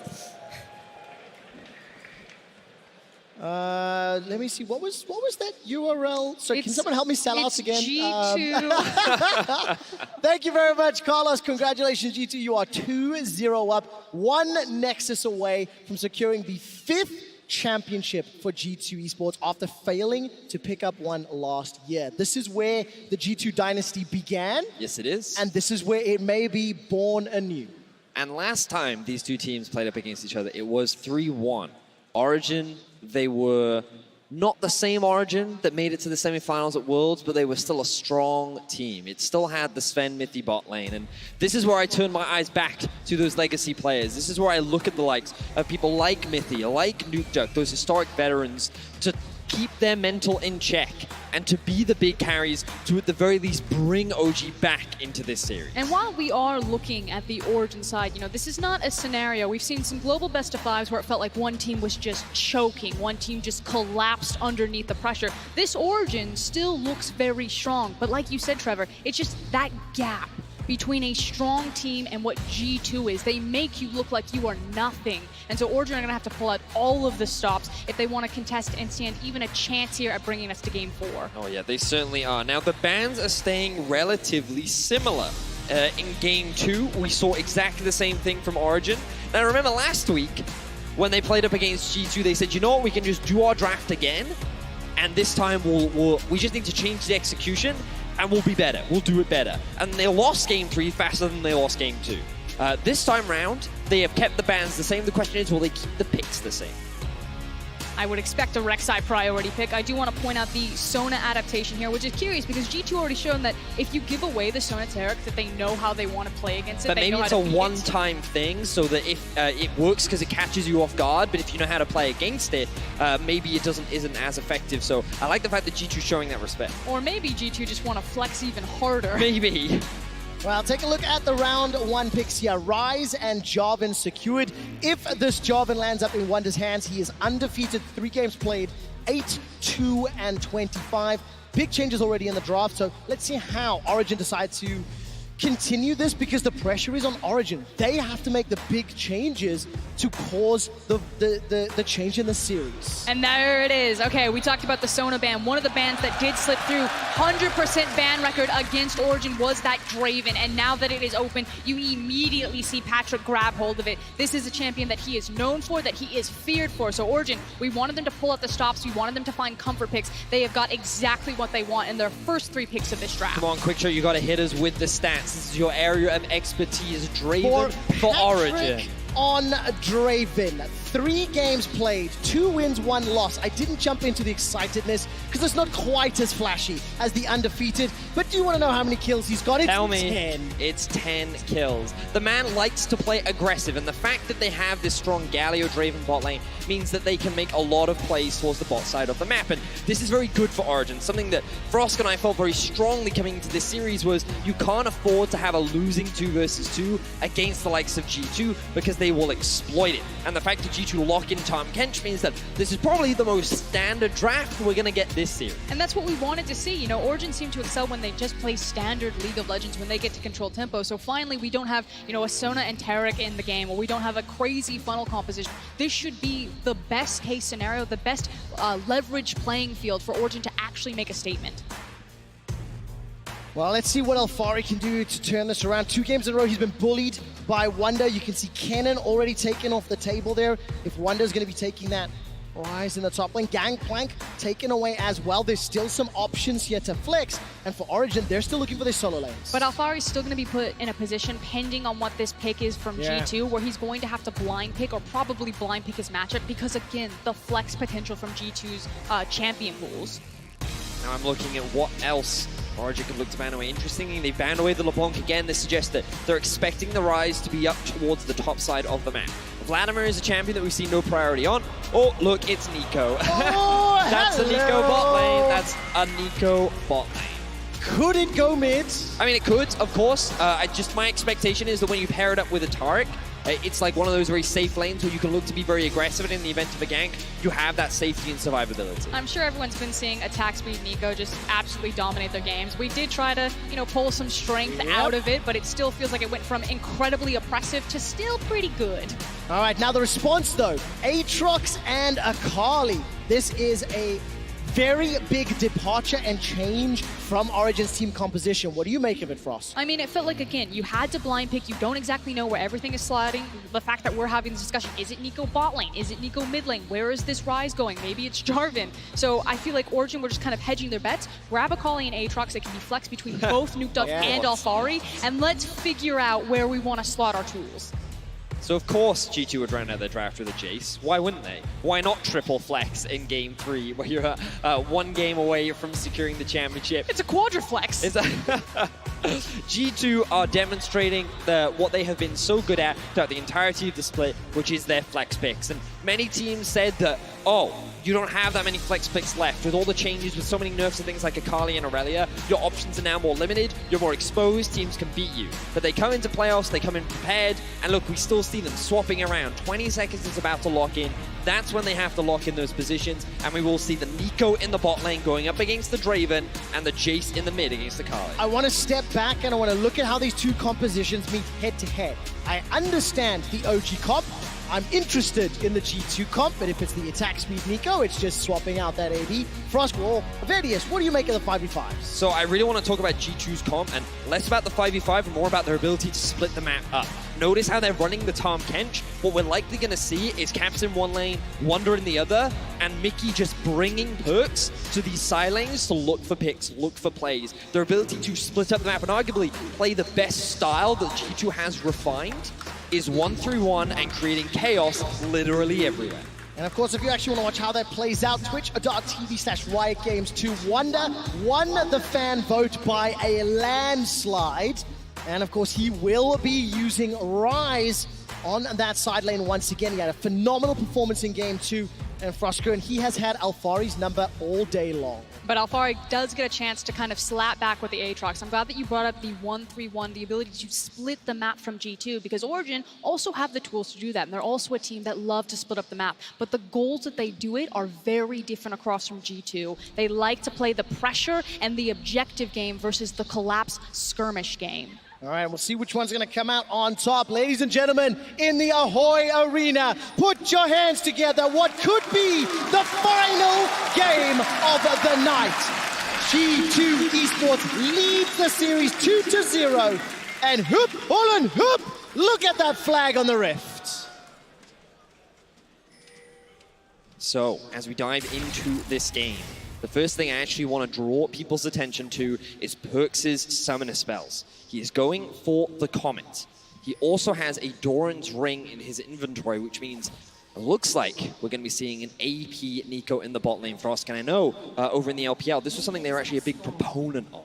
Yeah, and it's going to work very similar to when you see other mages like the Orianna, like the Zoe down there. The obnoxious thing about AP Nico is her ability to weave the root through the cannon wave and then just start spamming and chucking Qs on top of you. It's a very poke-oriented champion with a lot of inbuilt utility that can set up very heavy for ganks. And I want to reinforce that, remember, when that root goes through minions, the more, when it goes through, your root duration is increased at the end as well. So if you ever get hit by it, you end up taking so much damage. And that root goes up to 3 seconds at max rank, which is absolutely devastating. I mean, the fact that your CC is rewarded when you don't have priority over the lane is pretty crazy on a champion. And is this Nico the answer to Draven? Is this something that you think G2 may have cooked up? What's cool is that Draven is going to put a giant target on the ground where he's going to grab his axe. I'll hold it though. All right, let's take a look. Flag, drag, very good flash from Alphari, but successful gank G2. Now back to Draven very quickly. Because he's going to pretty much telegraph exactly where he's going to walk, it makes it that much easier to land the root, which does have a pretty big wind-up animation on it. I will say though that in terms of the straight-up 2v2, Draven Galio should definitely have the advantage. Yes. Nico doesn't have a lot of mobility in the lane, and outside of level 6, she is very squishy. And as you can see... Hello, Origin! Welcome back to Rotterdam! Just as we talk about the 2v2, the all-in power of this Draven Galio is monstrous. They catch Mickey and Perks off guard, and they find themselves first blood, but Mythic... Oh, what was that? Getting caught out by that root that you just talked about. And that's just careless from Mithy. He didn't respect the fact that the minions were dying, that he was going to take the tower aggro, and just unneeded there is now Jankos possibly getting involved. Good boy, Patrick. But damn, that could have been such a massive advantage for the side of Origin, and it immediately gets thrown away as Perks finds the counterplay. Ends up being a 1-for-1 down towards the bot side of the map, and already a lot of action in this game 3. All right, small advantage here, obviously, on the side of OG. We need to see what Patrick can do with that teleport Draven. Alphari is continuously being pushed in. Huge wave in front of him as he's down 13 CS for now, and Nukeduck gets jumped on by Caps. Nukeduck turns it back around, takes a Mercurial Hammer shot to the face, and Caps escapes for now. Now, while we've been talking so much about the bot side of the map, the other thing we need to talk about is these two solo laners, because first I want to bring people's attention back to the World Championship of last year. One of the counter picks that came out for Aatrox was in fact this Rise, but I don't have time because Nukeduck's getting game. No, we do not. Once again, another flash. Jankos getting them. Continue story time. No. Mercurial Hammer once again knocking it back.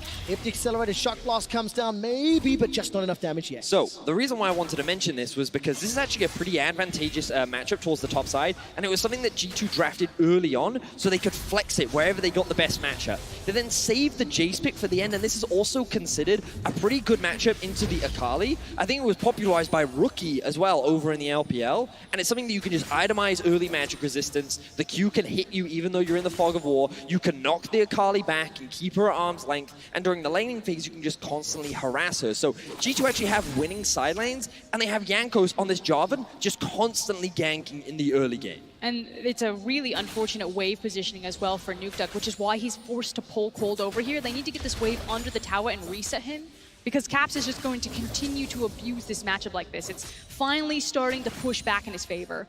And we just saw a glimpse of Cold showing his face. The game has been played all around him. He's yet to find an opportunity. Jankos just sniffing up behind him. Thank you for the vision toggle. Observers. Cold will be looking to make the first move here on Wonder. Wonder's still got flash available. Teleport already being channeled. The knockup from the Unburrow will not find a target. Here comes Cap to the skies. Puts the hammer down. Alphari gets a chilling smite from Jankos. Cold shock blasted in the bottom. He's trying to escape now. That's a flash forward from Cap.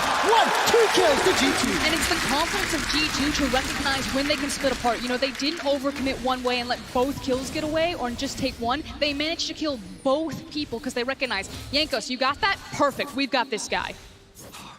what do you do against this G2 squad? They're running the triple teleport. Whenever you think that you can make a play in your favor, immediately there to answer like, I really want to reinforce Cold is doing what he can. He is looking for these early game plays, but G2, they always seem to have an answer to every play that you try to make. I think the unfortunate thing is that Cold is put on defensive duty. Not only did he need to babysit Nuke Duck on the Akali for the wave to come back in favor for him so he could farm safely, but he also needed to babysit Alphari because he was that far forward without the flash. So unfortunately, it's disrupting a lot of what Cold wants to do, his own game plan, to keep his laners safe. And unfortunately for Alphari, he has not had a great series. Game 1, he got outclassed by Wonder. Game 2, he was hard camped. In Game 3, he's already been ganked. He's now been counter-ganked and has fallen even further behind. And now we see a matchup between the two mid lanes. Oh man, look at the damage. All right, Nuke Duck decides to go back in. Caps may find an opportunity, but there's a gigantic minion wave in front. Cold may have to body block here if any of those shock blasts come down. And you can see how devastating this matchup is. As soon as Akali goes into the Shroud, you can pop your W with the Jace and basically just try to run her out. And then anytime she leaps forward aggressively on you, you just use the E to reset and then tag her with auto attacks at a distance.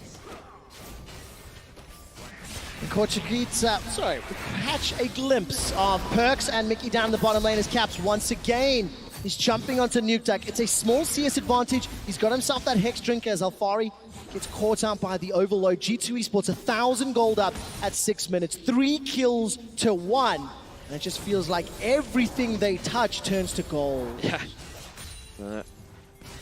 Quite literally, because every time they touch the enemy team, it seems like they always get converted into gold, as Wonder now looking for a play onto Alphari. All right, Wonder's going to be able to sidestep out. Jankos and Alphari going to look for the double tap, and Wonder just so beautifully done. That was really unfortunate for Alphari. He wanted to try and get the flash into Q to get the execute onto Wonder, but he got interrupted and put into his ultimate, which cancelled the animation, meaning he was then locked in his rebirth animation, making an easy kill for the side of G2 Esports once again. Alphari, he really has been the focus for the side of G2 to try and shut down in this series. Yeah, really difficult series for Alphari, but for OG as a whole, they had to step up. Game 1 was so close for so long, and a couple of decisions, a couple of moves from Perks ended up sealing the deal. Obviously, the funnel in Game 2 was one of the most impressive outplays as a team, both from a strategic and an individual approach. And right now, G2 have got an early advantage in Game 3. And it's kind of the fact that we're playing as close to standard League of Legends as we could get over the course of kind of both best of fives this weekend. But even then, it's not enough. We're like, okay, this is finally Origin's time to strike. The level is neutral. They know exactly how they want to attack the map. Maybe they can get to their win conditions, but it doesn't matter. G2 beat them with the funnel. They beat them with the Sonateric, and now they're just beating them with standard League of Legends. Yep, and this Perks Nico AP down bottom. A lot of damage there onto Patrick. And look at this exchange as the standard side comes out. Perks and Mickey decide to back away for now. Waiting to see if that Pop Blossom is needed. It is not for the time being. And Cold is now making his way down south. Just a quick stop off at the Brambleback. And it feels like an all-in is always on the cards for G2. But it's not going to happen just yet. Looks like right now Cold looking for something, but he will get spotted out by a ward. Origin doing a good job of controlling the river. But I don't know if it's enough as we see an all-in in the bottom. All right, there we go. Pop Blossom was used. Mickey is very low. Mithy throws up the Winds of War. Now the spinning axes are there. Take a look at the mid lane. Jankos goes down. Finally, OG get another one back. But Caps has got the red buff, and he's got a lot of damage to play with. Not going to be a follow-up chase from Nuke Duck, who just has those long swords and the Amp Tome. With the pressure, with the Draven Galio down by Patrick, he's now looking for the kill. That's a flash forward. 2-man taunt, Justice punch to the face. Mithy kills Mickey. Perks runs for his life. He manages to get one. A spinning action just about do the kill. Step forward, that's one. Not enough. Look at the Pop Blossom. The roots, not going to be the kill. Patrick has got the Vamp. You gotta run, Patrick. He's staying alive for now. No flash available. Going to just get the clone. Caps, shock blast, not going to be enough. And it's Perks that's on the killing spree. That fancy footwork. Beautiful stuff there from Perks. Caps ends up coming down, forcing Patrick to have to dive underneath the turret. Let's have a look back at how this play in mid lane happened. So it ends up being a 2v2 between mid and junglers. Now remember, Rek'Sai and Akali very strong in the 2 versus 2, and their focus was just to execute caps, but they turned their attention onto Jankos because he looked like that he was going to kill Cold. The problem is that then bounces Cold into caps, allowing him to grab that red buff. So while this may look like a pretty even 1-for-1 trade, the Jace getting the red buff just makes this matchup that much harder and gives him so much more pressure in the 1 versus 1. And it's also the fact that Nukeduck wasn't the hiccup of that kill that in fact went to the Rek'Sai. So not only did he lose the red buff, but that's also caps with extra gold, walking him down. I was waiting to see if Mickey could have got that Devour down. Wasn't able to do so, and Cold, it's so tough. I'm looking at him trying to position around this bottom lane. Like I said a moment or two ago, the game is being played around him. He simply hasn't had an opportunity to get involved until now. Mickey goes in with the Abyssal Voice. Patrick is already chunked down very, very low. Whirling Death will fly out and come back, and way too late. Now Nukeduck jumping in the back. Pop Blossom from Perks. AP Nico does so much damage. Nukeduck unable to kill Mickey, but Cold goes down. Caps puts the hammer down. Cataclysm from Jankos picks up another. Perks picks up a third. G2 Esports are destroying Origin. And it's divide and conquer from G2 in all of these team fights. Again, the fact that they their target selection is so strong that they split the team fight and they managed to kill everyone, not a single survivor on Origin's side. Absolute obliteration in the early game, but now Alfari may be able to get something back. Never mind, another teleport. Wonder is just too good.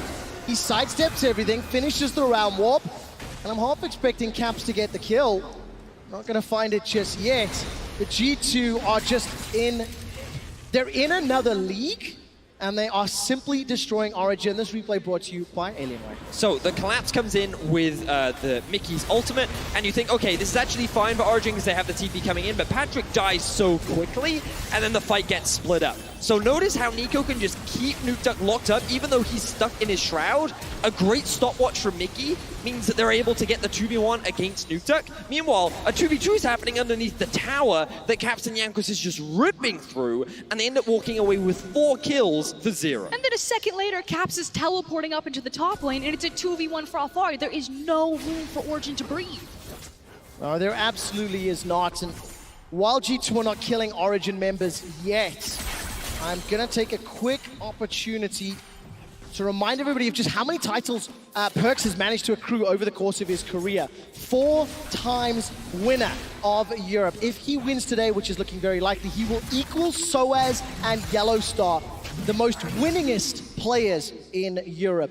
More important than that, to me, is the fact that Jankos, Wonder, and Mickey will be picking up their first titles. Yeah, they certainly will. A lot of members... Ooh! A lot of members on the side of G2 yet to win their first title. But how can you say they don't deserve it with the performances that every G2 player has demonstrated today? Yeah, I mean, Nukeduck is now going to get caught up by 2 members. He's going to look for Caps, but I don't even think he's going to be able to find him. Still has to get through a Hex Drinker. Wonder is going to run him down. There's more action in the bot lane. It's already over, Vedius. Ladies and gentlemen, fans of G2 in the Ahoy Arena, are you not entertained? There was huge cheers for G2 Esports earlier today. You can see why. When they first won a title in 2016, they were the new kids on the block. They were the newcomers to Europe. They won 4 in a row, and then what's looking like their 5th title is going to be a reignition of the G2 dynasty. And I think it's time for G2 to step out of the shadow of being the villains of Europe, and people need to respect them as the possible heroes. If any team is going to make the international stage tremble, it should be this one. We have never seen a collection so dominant as these 5. I've said it before, I've said it again, I will say it again rather. This EU roster has the potential to be the greatest European roster that Europe has ever produced. And G2 have looked so dominant in this final. Every game has looked so one-sided, and G2 have done it differently in every single game. G2 have looked so dominant this year, Vedius, and it has not stopped. Wonder will get caught up by Alfari, but I don't even know if he's got enough to kill him. Wonder's able to escape with his life, and the World Ender will end Origin's world, as it is Mickey that picks up the 15th kill before 15 minutes. G2 Esports, Origin have family. Look at what you're doing to them. And it was a difficult series for Origin coming into it. And everything that Origin tried to do, G2 had an answer for. We are close to a 10K gold difference between these teams at 15 minutes in. It is crazy how fast G2 are just speed running. Games done quick on Origin. If you're a European fan watching this right now, imagine what this team is going to do. Very ambitious. Yeah, we'll ignore the Game 4 POV, but I mean, if you're a European fan watching right now, just imagine what this G2 is gonna, what opportunities they have at MSI. They are obviously one Nexus away from securing that position, but they have been the #1 team all split. Nico Perks takes down Patrick. Mithi forced a flash defensively. 9,000 gold up, 16 minutes in. They set the quickest Baron record of the split. This is G2. They might be able to break it this game. And we're talking a lot about G2 and how dominant they've been, but you've got to look for a first split for this Origin squad. They have had a very impressive split so far, and while for sure, this game by no means is over yet. On paper, expectations are that they should not be able to come back from such a massive deficit so early on into the game. And again, their goal at the beginning of the split was just to make playoffs. The fact that so many of these players who have achieved a lot on unsuccessful teams to be able to make the final just showcases the caliber and talent that this roster does possess. And while this split, they could not compete against G2, they now have a benchmark to work towards. I mean, to be fair, no one could contest G2. Basically, they took a vacation in the back half of their summer split to prepare for this moment. 1, 2, 3, goodbye! That's going to be a taunt out from Mithi, but G2 Esports inside the base. Can they finish this before 20 minutes? Pop Blossom goes down. Perks and the rest of G2, they may be looking to set the fastest win of European Finals history. They're pushing onto the Nexus turrets. It's 17 minutes into the game. They've got a Rift Herald to help out G2 Esports. They're going to find one Nexus turret. The Shelly is going to go down. G2 back away. Minion Wave starts to conga line its way in. 17-minute Rift Herald Nexus Siege. That is the only consolation prize, is that Origin don't have a dancing Rift Herald at their base. Unfortunately for Origin, they're looking at death in the eyes right now, and they have no answer as G2 are obliterating them. Nukeduck now looking for at least something back. All right, a little bit of a numbers advantage here, but G2 are able to escape for now.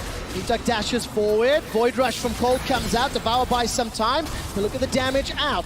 Mithi jumps in with the ultimate, still chasing. Origin behind, 10,000 gold. Shock Blast almost kills Cold. And you can smell the desperation from Origin. They recognize that this is the one window that they have to attack G2 before they all go back and spend all of that gold, all of those towers that they've taken down. Ladies and gentlemen in Twitch chat, press F to pay respects because OG's funeral is coming up. Alfari gets one, for it. He gets the base. The team, before 20 minutes, is looking for it. G2 Esports are looking at the Nexus. Origin, they're trying to fight back, but they cannot do it. Origin are crumbling to G2. Europe kneels to its champion, G2 Esports. The world awaits G2.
world that they are coming and they are ready to challenge the best. This split was about setting different expectations, the rebrand, the LEC from the EU LCS, and now what is left is to see if this European squad can make the world kneel in the same way that Europe has. Ocelot and G2 Esports made the biggest roster move of the offseason, securing caps. It has paid off leaps and bounds. Let's turn our attention to commiserations. Origin on screen right now. You have to feel for them, but this was a stylistic mismatch. This weekend was defined by rock, paper, scissors. Yesterday, scissors beat paper, OG beating Fnatic. Today, rock smashed scissors, and G2 take them down 3-0. And like you said, Origin do need to feel good about this split. They didn't expect to find themselves in the finals. This is a brand new squad assembled here today. They were consistent, second place to get them 2 chances through our playoff bracket. The fact that they made it to the finals, they didn't manage to find a game.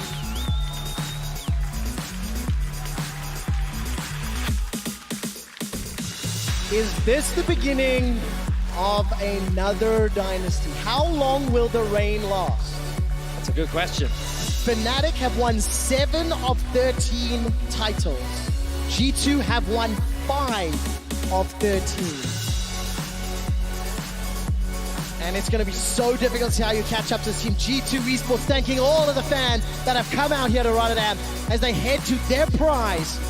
And as they do, there is more happening in the Ahoy Arena as Law will speak with Caps, Jankos, and Grabs in just a minute. After that, Perks, Mickey, Wonder, and Ocelot will join Shocks on stage. Before that, it is the climb to the prize. It is the steps to the trophy.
Jankos' trophy case will finally contain one, and what a trophy to contain as well. And he was not carried to this moment. Jankos had one of the best performances of his career this split, and showcasing just the depth and versatility of what he's able to do as a jungler, playing Morgana today.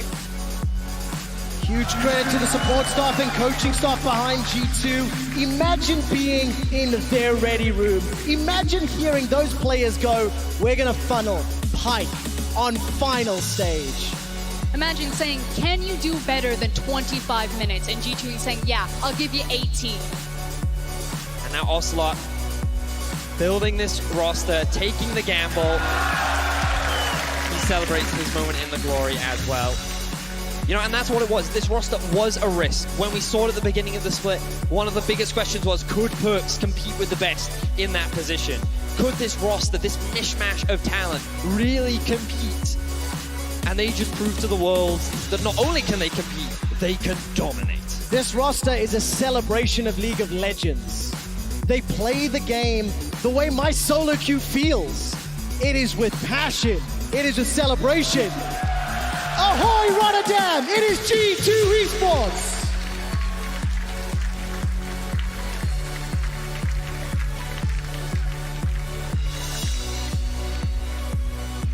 Spare a thought for every other LEC team that is bowing down to G2. It has been happening all split long. And G2 will now go on to an even bigger stage to look for more competition, because Europe could not provide an answer. Last year, Europe, they made it to the finals of the World Championship. G2, along with Fnatic, made it to the semi-finals. This team, this organization, we heard it from Ocelot, their goal was to overcome that. They wanted to bring a title back for Europe, and that's why they took this gamble, that's why they built this roster. And the way in which they won this final, the way in which they looked so dominant. All eyes are now on G2. All eyes are looking at this European superstar roster to see how they will compete against the best around the world. I absolutely love seeing the Lap of Honor here, celebrating in front of 9,000 fans in Rotterdam. There's some beautiful irony to where it all began the last time G2 and OG faced off against each other. But this was a very, very, very, very, very different showing. And now it comes down to expectations. What do we have for G2? Yes, they are filling in the shoes that Fnatic have paved for them in making that world final, but can G2 do one better? They didn't get the chance to face Fnatic in the final today, but they can do one better and bring home an international title for Europe. And what a statement. I mean, going into MSI, looking at the funnel comp, looking at AP Nico Bots, looking at Zaya Rakan, like, good luck to everybody else. I mean, all I'm looking at is the rematch of Faker and Perks, except this time it's in a different position, right? Like, the last time they met, the last MSI, I believe it was 2017, Perks had some very impressive showings against Faker, but now Perks is saying, I have one better. I have my younger brother, my superstar, my MVP. Good luck to Faker. I mean, that's really the best part about this G2 roster is that we get to now send internationally not just Caps, but Perks and Faker. And he's probably going to play mid lane champions at least once anyway, right? So we've definitely not seen the end of that. Rotterdam, I have to say thank you so much for the cheers and the volume and the noise. You guys have been fantastic. I do have to ask one last time before they're going to take my microphone away. Rotterdam, what is your region? Thank you so much for hosting us. Thank you so much to everybody watching online. We are not done. We have several interviews coming up. We have PGL being set up as well with Shocks and many, many members of G2 Esports, but there wasn't enough game time to truly celebrate both of these teams. It was an 18-minute final game. It was basically an 18-minute eulogy to Origin. And I know we're in celebration mode, but I have to pick up on that point, Frosker, and spare a thought for Origin, spare a thought for the new LEC playoff format. They came in and dismantled Fnatic yesterday, but G2 was a bridge too far for them to overcome. I don't know, we were looking at the speed of that game and it just turned to that moment where I look at Vedius, I look at you, I'm like, I guess we're just complimenting G2 today. I guess it's just the highlight reel.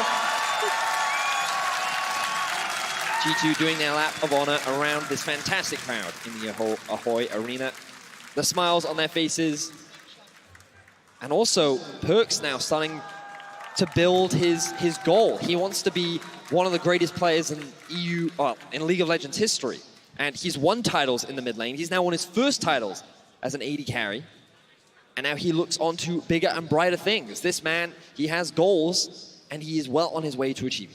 Did Yellowstar win titles in both ADC and support? I believe he did. So now yes, he did. He did indeed. Perks has not only tied up the record of titles, yes, but also the record of role swaps that was role successful. swapping and grabbing the title. Absolutely the case. It wouldn't be a cast without a quick stat, and this one is both painful and celebratory. Coming into today, the quickest finals that we've ever had in terms of game time was G2 Esports beating Misfits in summer 2017. It took them a total of 104 game minutes. Today's record beats that by over 30 minutes. G2 smashed their own previous record and won a European Championship final in a combined game time of 74 minutes and 32 seconds. That is one hell of a quick final stat. It's not even 7 p.m., Trevor. I mean, we can make dinner. That's amazing. I think they had dinner reservations, but it boggles my mind. 30 minutes quicker. Guys, wrap it up. I've got dinner reservations. I need this to be done in 20 minutes. Oh my word. You have to, of course, take into account different games, different rosters, but it's just that is dominance. That is illumination nothing, of dominance. That is nothing but like, and you can't take anything away from Origin. Origin is a good team. Yes. Like Origin is strong, and G2 made them look like nothing. Am I allowed to be a little bit selfish? Of course. Oh, how's that tattoo going? So Frostgurn, please inform our viewers. There was a bet that was made between Trevor and I on EU40 at the start. I said G2 will win the split, and if they do, Trevor must get a tattoo of a frog.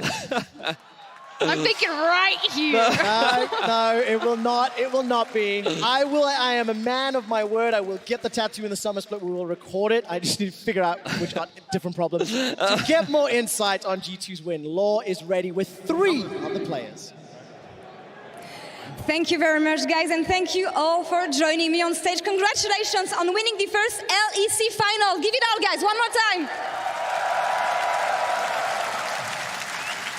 Thank you. Caps, I saw you 3 hours before. I guess winning the MVP wasn't enough for you. You're also the first player in Europe to win a split with 2 different teams. Is it special for you? I mean, it means a lot, right? Yeah. Obviously, I feel like we talked so much about it already, but we took a lot of risks going in this team. It's obviously pretty crazy. Luca going 80. And to see us play like this in the final, in front of so many people, and we still have the confidence, and we still have we still go for the plays, through fun and all these kind of things. It's crazy. And that's what makes you so successful here. Jankos, I gotta ask, what do you think about having playing supports in the jungle again?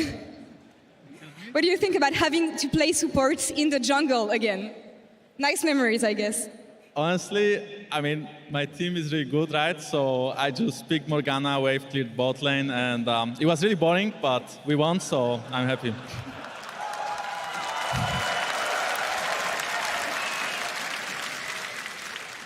Well, go ahead. At least it was not Braum. At least it was not Braum. I think we were a good bot lane. This is also important for you. I mean, this is your first title as a champion. I mean, guys, you've been playing for 7 years. This is your first title. How happy are you right now?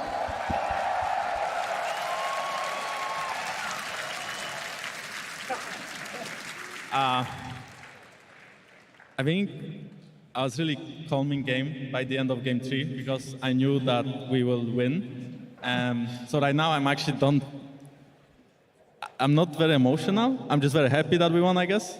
But my eyes are on MSI because I never ever played against Faker in a serious game. And even though I'm a jungler, I kind of want to go to MSI and play, We'll get back to MSI later. Now, I turn to the coach. I mean, props to you also. You built an amazing team. How proud are you right now of your team and the guys and what they pulled today? I mean, of course you're proud if you go with those guys for half a year.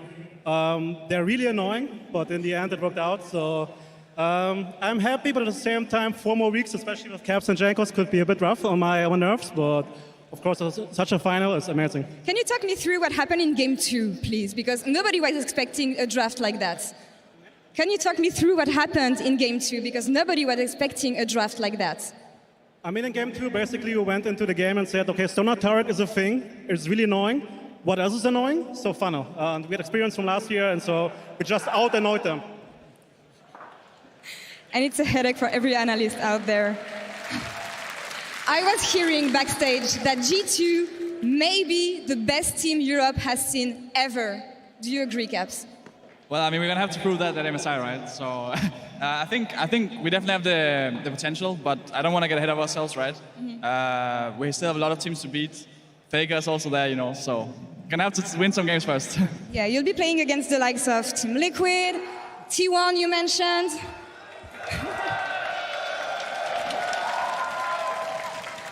And I guess you also want to take your revenge on IG if they qualify.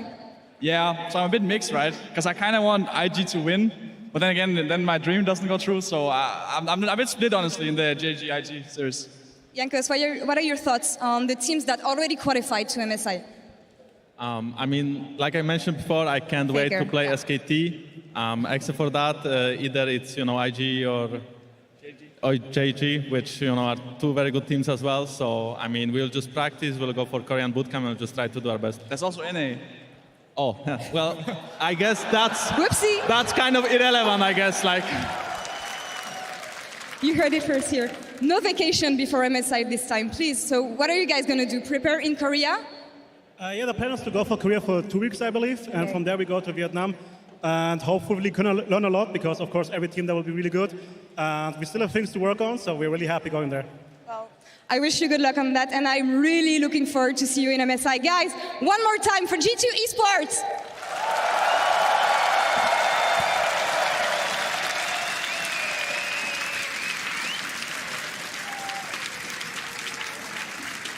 Now back to the casters. Take it away, guys. Thank you very much, Law, and congratulations once again. Look at the celebrations on stage. For Caps and for Perks, winning is standard. But he's done it in 2 roles. And Perks and Caps have brought Mickey, Wonder, and Jankos. I don't know, Trevor. That doesn't look like a standard reaction. And I think you kind of underlined it with the fact that Perks is able to do it so many times. This G2 roster was built around him. We kind of talk about, the star players, the players that are continuously left over on these rosters. Upset for Schalke, Kabe for Splice, and G2 and Perks go synonymous hand in hand. And to move from mid lane to ADC, you just proved all the haters wrong. I can do it in both positions. About those power rankings before the split began, Perks has got something to say about it. But one of the things for me is, many fans like to joke about how we talk about the kings of Europe. But when you win a title, you become the kings. Yes. But for me, this era, this kingdom looks to be controlled with a firm hand. Because this G2 looks so scary. I'm so fascinated to see how long they can hold on to the crown. And there's 3 people that are at the helm. So 3 of them, I mean, all of them are, right? But we have to pick 3 for Kia Player of the Series. Wonder, Caps, and Perks. Go at LOL Esports on Twitter and go and vote. Who is the Kia Player of the Series for your LEC finals? It's so difficult. Like, Wonder is the man that I'm sick of being asked this question about this team. I think it has to be Wonder. I think it has to be. I think his performance against Alfari, yes, he did get a lot of resources, but Wonder time and time again was the guy who was stepping up in these key team fights while the rest of his team was getting going, especially in that final composition. That Baron fight when the Rise just absolutely dominated was all Wonder. I think it's one of those things as well where you think back to the beginning of Wonder's career, people were saying he should be benched, he's a terrible top laner, he was super linear and he could only play carries top lane, and now he's at a point where he's considered one of the greatest top laners that the West has. I remember at Worlds, we were seeing Wonder just dominate people on Camille, and you and Deficio were just like gobsmacked. You're like, he's not even the best top laner in Europe. What is happening? Now, this is both impressive and amazing because not only has Wonder surprised, we heard Yamato talking about the previous days when Yamato almost benched him back in the Splice days, right? But also many people talking online about how Wonder could even be a better player than Caps. Papa Smithy started that discussion. Yeah. We're going to get to see what Wonder and Caps can do on the international stage. We're not there yet. We do almost have the stage ready, and we saw some great action here in Rotterdam as we close out the LEC Spring Finals. Let's look back at some of the best moments in our Alienware big plays. Yesterday, Origin and Mythy destroyed Fnatic's Sona Tarik bot lane. The Spanish legend returned to the big stage on a mission, killing Fnatic's title hopes with a power fist. Mythy looking for he's gonna grab. Nemesis not quite the target you want to grab. That's the 3-man knock. This could turn massively. The Scion zombie is going to be huge. Now we see the Ganko coming in, however. Cold lane down the wall, but the turn. Classic TP's bot lane coming in from Fnatic. Nemesis ready to turn this play. Hylissang is going to give up his life. Trying to protect this one, but very difficult to hold that. Mythy flashing forward. Silence coming out too. And Mythy came into this region again, or returned to the region with a lot of doubt. People are saying he's washed up, he can't do it, he didn't perform in NA, and he proved everyone wrong. Bend it like Beckham around some of those creeps with the power fist. He was telling me today that this is his 7th finals appearance in Europe, and it is his 7th split in Europe. Yeah. The man has quite the history, and he always performs. He does. Unlucky number 7 today. Not able to pick up the win today. Second game, G2 shocked everybody, including Origin, when they went for a funnel comp. What happened next will go down in the history books. Keep clicking to find out. The fact that they gave Cold the Rek'Sai, but he doesn't get to just power off. All right, there's an early flash from Perks already, but look at the turnaround damage. Mickey's going low, defensive flash. Mickey survives. First blood picked up by Perks. And now we are setting up for a potential dive. Oh no, Mickey and Patrick, they need to use the Cosmic Radiance flawlessly. That's going to be the time in just in time. Yes. All right, Mickey got the flash. Crescendo by some time, but instantly killed. I will look for binding, or you want to look for something first? Okay, well, we are looking. Remember they have solo, okay? Yeah. Okay, no solo. Look, there! Rek'Sai, bind him! Yeah. Just back out now.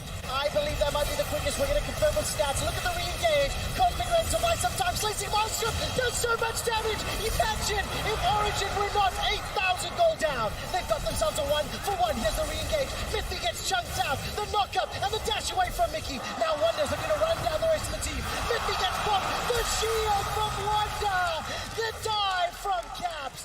Whew, that was indeed pretty insane. And I didn't even notice the first time round, but Mickey actually survived that final play by proccing the Guardian to burn the Ignite as well. Like, that duo is so terrifying. Like, oh, I can't wait to see these guys play more League of Legends. I would have liked to have seen more today. As we just saw, G2 didn't stop there. They secured the first LEC title with a win in Game 3. Let's check out the final fight. They now have a benchmark to work toward. I mean, to be fair, no one could contest G2. Basically, they took a vacation the back half of their summer split to prepare for this moment. 1, 2, 3, goodbye! That's going to be a taunt out from Mithy, but G2 Esports inside the base. Can they finish this before 20 minutes? Pop Blossom goes down. Perks and the rest of G2, they may be looking to set the fastest win of European Finals history. They're pushing onto the Nexus turrets. Oh, they're fucking... Oh my god. The champ is so OP. Nico is actually OP. Look. We can end with Herald. Oh, I'm dead. Endo. Hit me. Can we end though? Like, we really cannot. Yeah, moving. They're going. It's not that. I'm hitting third. I can give it a second. I'm hitting third. That's it. No, Atrax stalled. I can kill third. Atrax Get it. Get the Nexus. No, get it. We will land. It's come down. Oh, well.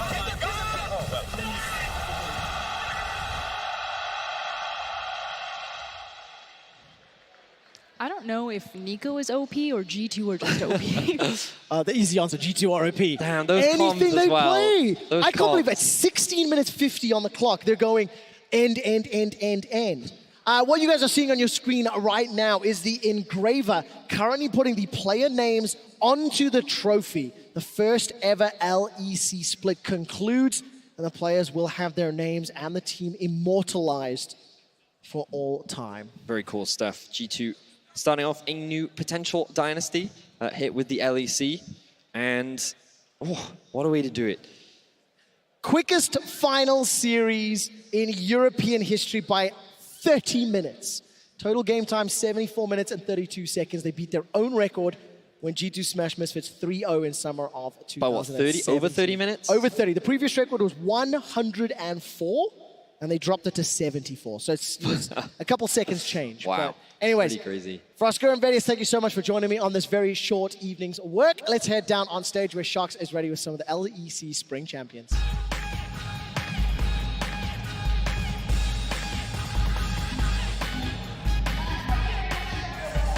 I have some wonderful, formidable guests with me so that we can talk for a long time if we want to, because it was indeed short work for G2 Esports. And I am joined here in PGL by Perks, by Mickey X, by Wonder, and by Ocelot. Of course, I have to go down the line. First up, congratulating you guys. That was phenomenal. The fastest win in a finals in Europe we have ever seen, beating the record by 30 minutes. And Perks, I will go to you first. You've lifted the trophy already 4 times, and the first time was here in Rotterdam. What does it mean to you to do it again, get your crown back, get your title back in this stadium? Well, it means kind of everything to me because it's my life, right? So I give everything into it, and I kind of had this visualized, like it's as crazy as it sounds. I knew this was gonna happen from off-season work we put in to planning to assembling the team to making sure the team works. And at the beginning of Split, I already saw myself lifting the trophy, and now that it happened in such a dominating fashion, I just feel relieved and happy that it actually happened.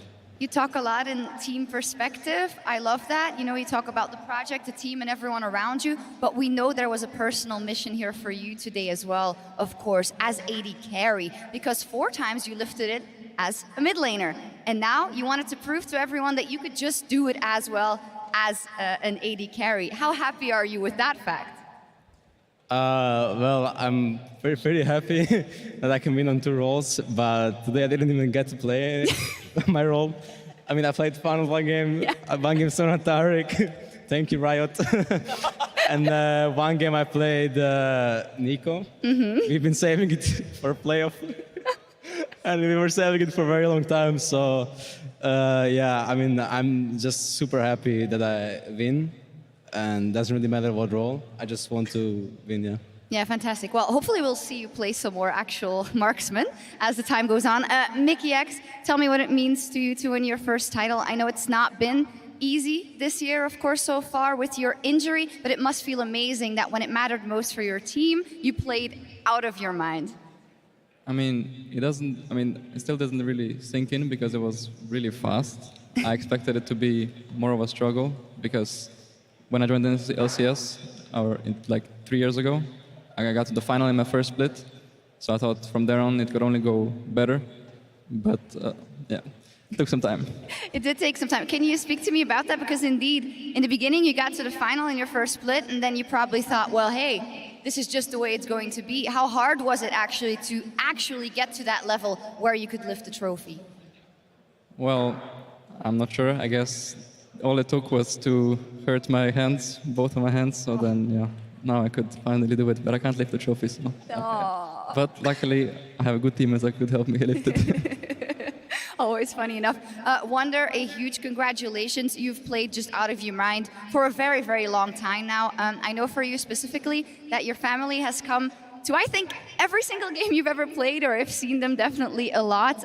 What is it like for you to finally be able to reward them with the biggest prize whilst they're also here? Well, it feels really good, of course. When I joined the league, I was not considered a very good player at all. And then, yeah, I made it to the finals, the split after, and after that I've been considered like maybe a top 3 player throughout my entire career. So I feel like it's about time. I mean, I joined G2 because they're a championship team, and I felt like I could win a title with them. It didn't work out last year, but this year is the magic just hit. So yeah, you are the Kia Player of the Series also for this one.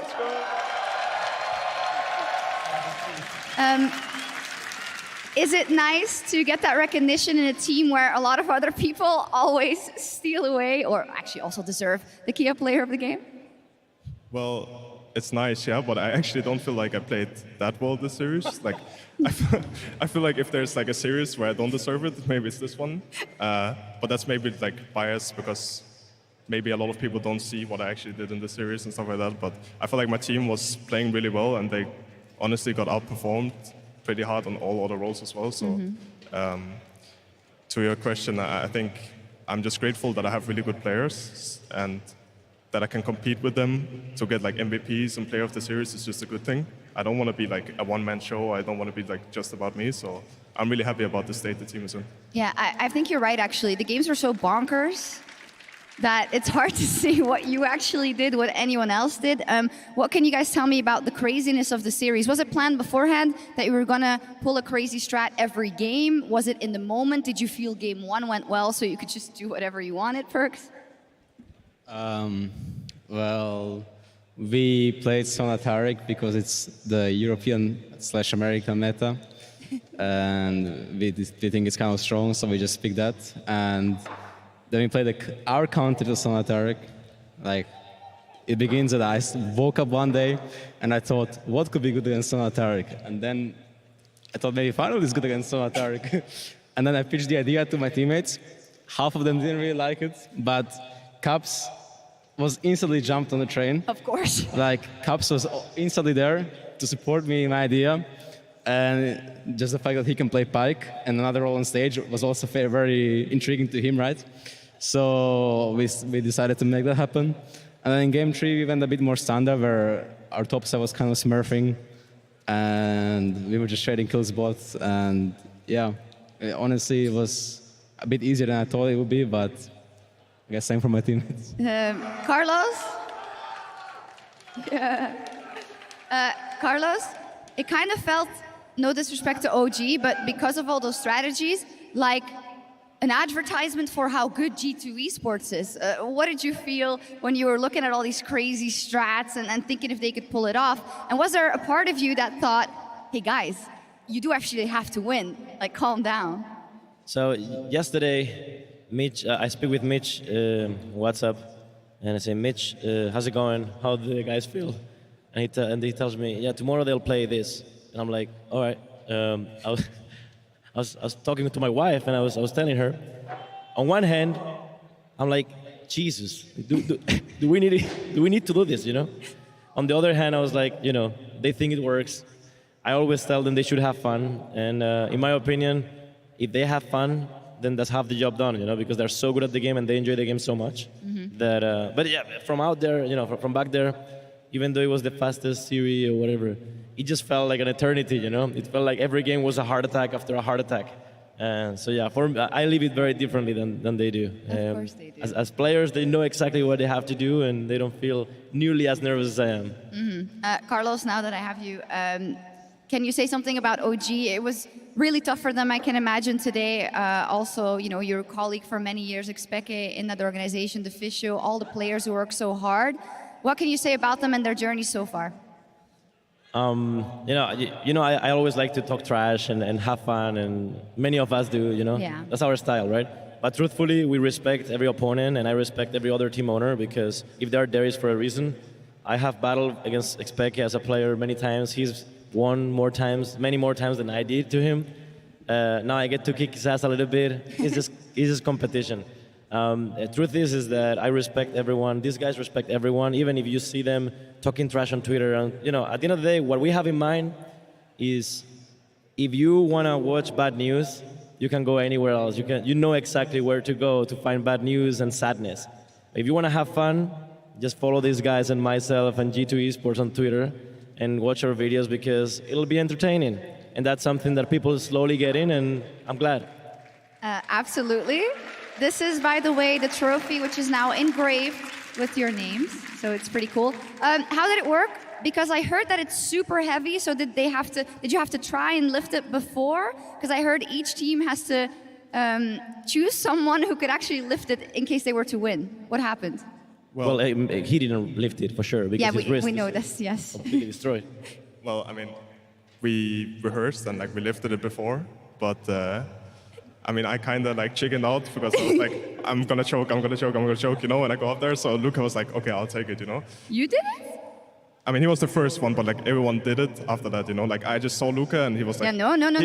You chickened out. He was the first one. No, he was the first. He was the first one, right? Yeah. But everyone did it after him. Oh, okay. To be fair, he hits the gym a lot. I heard. I've been with him. He's really strong. I heard. His bicep curls are sick. Yeah, Luca, was it difficult to lift the trophy? It's 14 kilograms. First, was it more difficult to lift the trophy than to beat OG in the final? Now you're doing the burning. First we heard it's 20, and I was like, I'm not really lifting a 20 kilo trophy. And then after lifting, I'm like, that's a 20. And then someone said it's 18. And now I hear it's actually 14. So yeah, every time I someone feel told to strong me anymore. about it, it was more heavy. First it was oh, it's 8, it's 14, it's 20, it's actually 40 kilograms. They also made sure to tell us every 5 seconds, Don't be careful, guys, it's very heavy. It's very heavy. I heard this 15 times, you know, and I was like, okay, they're really building it up, you know, they're really. You know why? Caps almost dropped the other one, which was very light, but if you drop this one on your feet or something, that's really not good. Back to seriousness. Also, no disrespect to OG, of course. I don't think I have to say it. It was just a joke, and we're all very proud also on what they did with the roster so far. But that brings us to the next topic. Let's start with summer. Let's start with Europe, right? Because Mickey, it doesn't feel like you guys have any competition here. What do you feel about the playing field in Europe, and what do you think that will bring in summer? I think Fnatic and OG were both good teams, and I think for the next split they'll like step it up. I think also Misfits might do the same. But honestly, I don't think anyone can really match us, and I think our only opponent are my wrists, if I'll be able to play or not. So yeah. Okay, what is it then? Is it pure, raw, individual, mechanical power? Is that the start of all of it? And are you each an individual just better players and much better players than anyone else individually? I mean, I think so, and I think on top of that, we all get along really well, and everyone has really similar personalities, and I think it's like 1 in a million kind of team. I don't think, any other team has something like we have. Yeah, I think from the outside looking in, that is what it looks like. We've seen a lot of teams be very successful in Europe. Carlos, you were there from the very beginning as well. I think if we have the most successful ones, there's G2 Esports, there's Fnatic, and those are the only two that are in the conversation right now. Maybe Carlos first. Is this the lineup that is going to break that 7 title record from Fnatic? Oh no, the 7 title conversation is over already. It's over? In my mind, it's over already. Yeah. Here's the thing. So even though he gets a lot of flack, Perkz, like the level of maturity required to give up the role that you grew in, and a role that many people consider you the best Western player of, and not only give it to anybody, but to give it to the biggest competitor, right? And go to the bot lane and take that ego hit, you know? He just deserves such a level of respect, you know? As I respect Lucas so much for that, because that clearly means he values success of the team over his own ego, you know? And for someone so young, gets so much flack, honestly, I hope you guys all can see that, because it just takes so much to do something like that.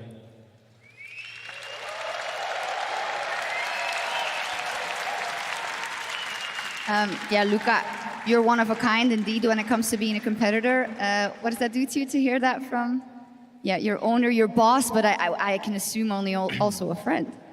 I mean, it feels nice, and our relationship is very nice, and and I just wanted to commit this win to my teammates, because when Jankos was joining G2 and Wunder 2, I did tell them that we're gonna win a title, and then we didn't have a chance against Fnatic last year, and we lost like even earlier in summer split.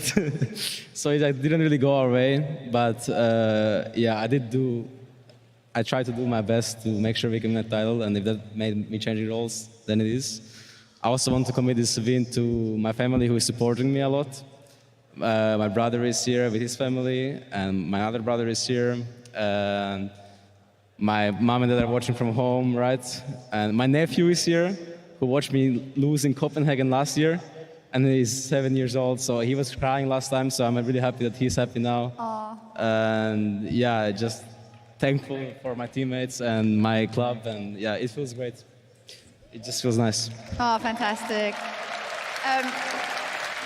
Well, in that case, I know, it's probably been a long weekend, a lot of practice, a lot of press. There's so many people that want to talk to you, by the way, from all over the world. So I do want to wrap it up, but there's one big topic we got to talk about. It's coming, MSI. Yamato Cannon on the desk, and many people are already making foregone conclusions. G2 wins MSI. No other team has a chance. This is what's gonna happen. Talk to me about the expectations for MSI. Wunder, you can begin. Well, I think from watching other regions, I think that the Chinese league looks the strongest, for sure the strongest. I mean, SKT looks really good as well, but I feel like the overall level of LCK is a bit worse. So I'm pretty confident against every other team, basically, or every other region. I think Korea has been stepping up from the Worlds performance they had this year, or last year now. And China is still really strong, so these two are the teams we're looking to beat. But I think it's perfectly doable, and I think against the Chinese teams we have more of an edge or an advantage than we did last year at Worlds, because now we are mechanically all the best in our role and the best in Europe, and I think that's what it takes to challenge a team like IG or something like that. It's just crazy that we're just talking about it in the context of, it's winnable. And for once, and this is dangerous, I don't think it's crazy, because often, you can't see outside of your own bubble. But I think therein, Perks, also lies the danger, right? Because you don't know yet. You don't know how good you're going to be. Or do you know by this level alone in Europe that you have a sure shot at MSI? Well, I'm kind of surprised at how strong we actually are. I mean, just a little bit. I expect us to be strong, but winning this convincing makes me think if we are just that good or if Europe is just not that good. But I thought that actually Europe was quite good, so maybe we are just that good. And I do think that winning MSI is a goal. It's not unrealistic. I've been to finals 2 years ago when I thought back then that we had like very low chance to win. But this time I'm going into the tournament with actually just winning it all. There, like nothing else will satisfy me. So yeah. I love it. You just said that. Mickey, how do you feel about that? Yeah, I'm not really sure how much I will be able to practice for MSI. I mean, I'm hoping I could take a small break. But yeah, if I actually can play normally, like if I can practice normally, I think we can go pretty far and even win it, yeah. What could you say as an update officially for your health? Because you're saying now you won't be able to practice that much. What are we looking at here? Well, so far I've played like 2 games a day of scrims. So I think I'll keep doing that. But yeah, it kind of sucks if we're gonna go to Korea bootcamp and like I won't be able to really play the solo queue or scrim against the good teams. So it's kind of bittersweet, I guess. Yeah, for sure. But, yeah. Yeah, for sure. We hope, of course, it gets better and better fast. But obviously, it's a balance, Carlos, because he can't strain himself. And on the other hand, he wants to win. So how are you going to surround Mickey and the whole team going into MSI? The problem is that he will never say in a game series, right, that he has pain, right? So then you need to have a really, because he disregards his, well-being for the good of the team, because he knows that the team just plays better with him, more scrims in the, so that we need a support staff, which we do have, that understands how to maneuver with all these dynamics. He works with a chiropractor, he works with a physiotherapist. He has, he's working on it really hard. So I think it's a matter of time until it fixes itself. But we just need to be very careful and sensitive with the topic and, not play nearly as much as we would like to play with him. But Promise Q is doing an incredible job, and he also gets a lot of flack, Yeah. But we know he's just really, really good. And these guys respect him a lot, which is what matters. Definitely so. Do you see them winning MSI? Are you already imagining it? Before LEC started, I got interviewed a few times, and I always said, I mean, that's the goal, right? The goal is to win MSI, LEC, Worlds. But many people just roll their eyes, right? But the truth is that the best thing we can do as a team and the best thing they can do as players is to put together the best possible team and to do the best they can do. And then the chances, the likeliness of that happening will increase from 0.01% from last year, maybe to 10, 15%. And I'll take it, Yeah. That's all we live for. Okay, fantastic. We're going to have the last round of questions, and I just wanted to ask you guys to have any closing remarks for all the wonderful people here, and just looking back on all the fans that have supported you in LEC this spring split so far, and anything you want to say to the G2 fans. Perks, do you want to start? Yeah, I would like to thank the Arena of Rotterdam Ahoy for being an amazing crowd. Thank you guys, really amazing crowd. And I've been here 3 years ago, and today was just as good as before, if not even better, because there's a lot more G2 jerseys, a lot more G2 chants. Before it was not that great, but now it's on the rise. So yeah, thank you guys, and I would like to thank everyone who is not here watching, but is watching from home, and people who are not watching, whoever is supporting us, I really appreciate it, and my teammates do as well.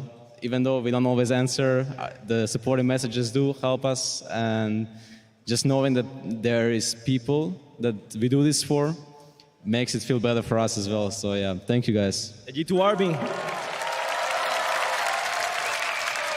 Fantastic. I think we've covered it all. Do you want to say anything else, Mickey or Wonder? Well, he has been mentioned, but I would like to still give a shout out to Spraddle or Promiscu, Hampus, however you know him. I truly believe that like this guy would be better than like half of the supports currently in LEC, and he's like receiving a lot of hate, or like there's a lot of people he has like a bad reputation, right? So there's a lot of people who don't know how good he actually is, and he helped our team a lot. Like without him, and with maybe some other support that we maybe didn't get along with, or like maybe didn't play as well, we probably wouldn't have looked as dominant as we do like today and last week when we played. So huge shout out to him. Yeah.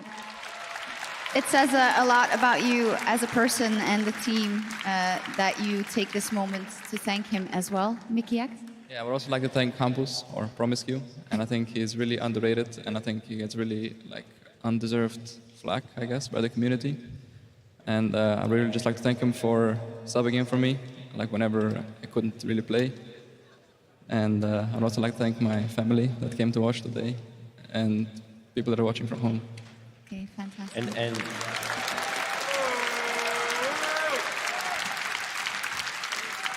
And also to Dafman, Grabs, and Mitch, who worked really, really hard to make all of this work. They have to deal with these guys on a daily basis. You know?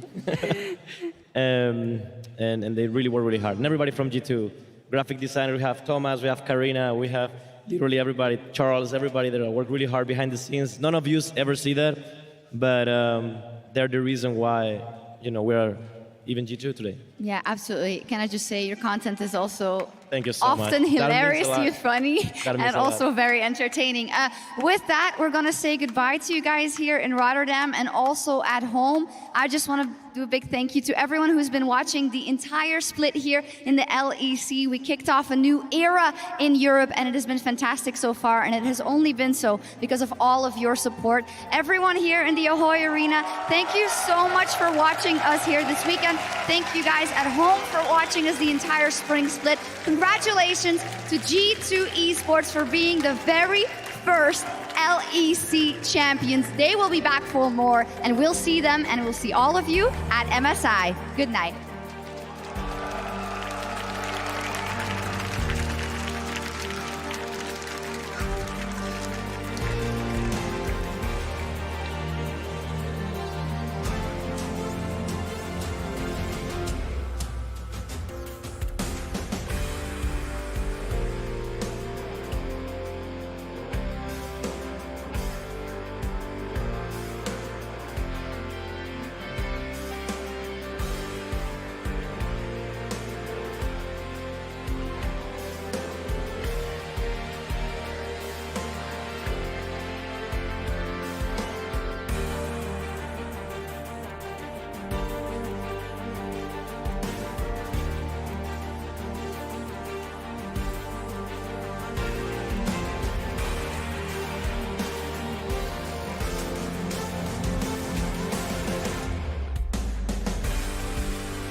2019 LEC Spring Playoffs, where the top 6 teams from the regular season compete for the championship. Fnatic, they are here to defend their title. Jungle superstar G2 Esports, they've struggled in the last couple of weeks. As the split progressed, I think teams got Can't wait better. to see all the teams leave everything out on the ring.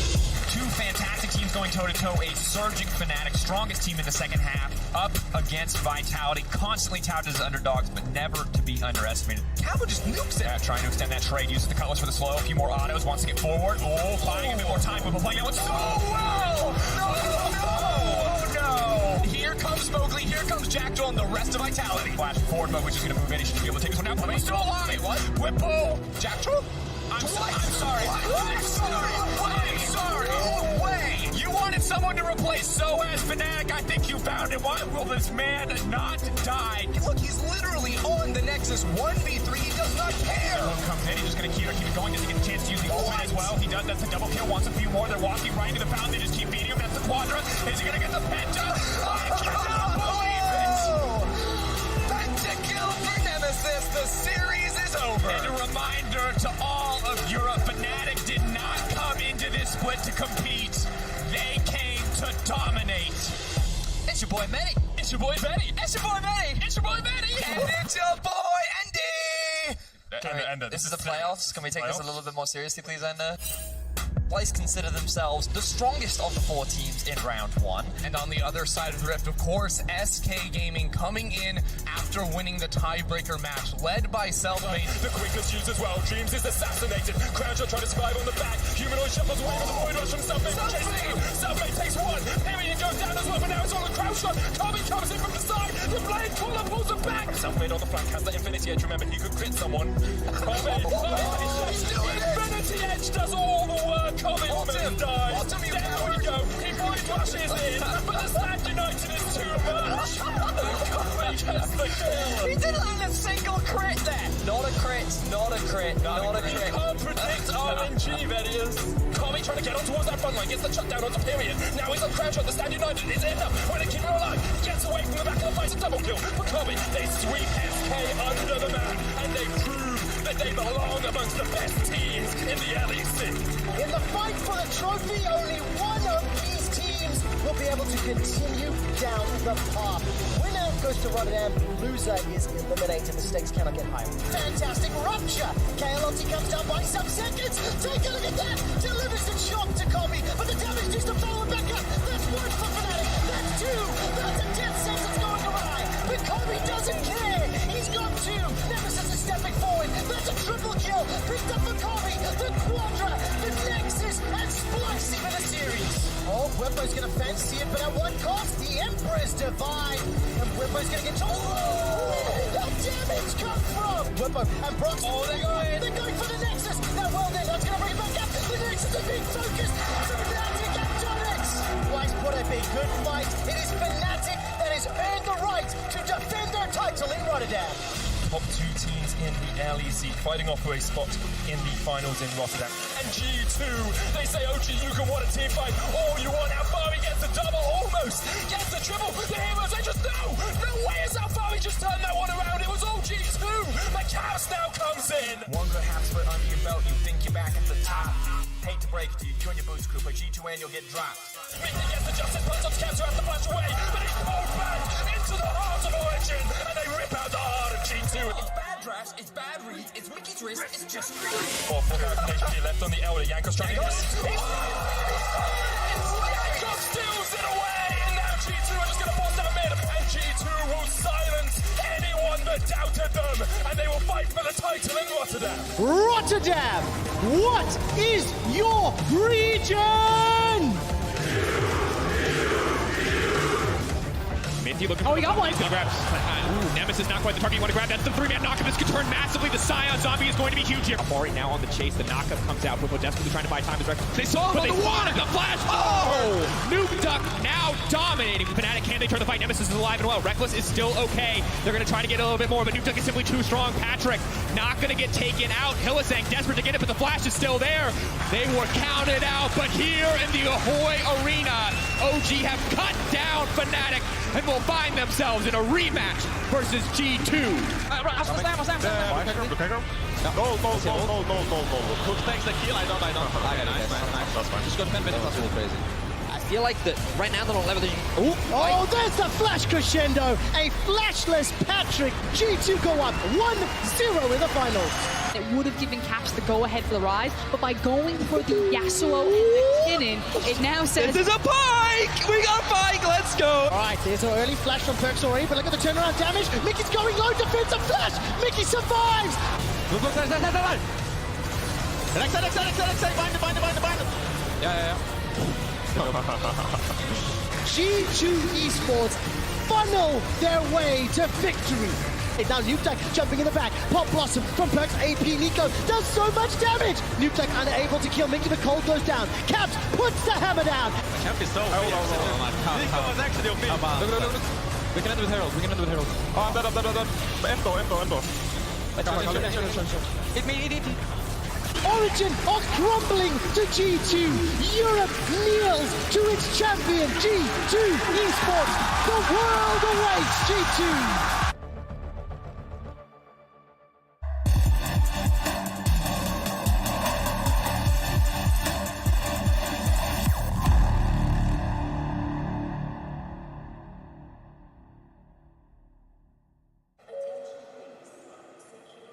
I don't know. I really don't. Right, so where? There he is. He's there. Oh, look at him. There he is. Many time. Oh, we want to do it one by one. Well, maybe like drop them down. Oh, you want to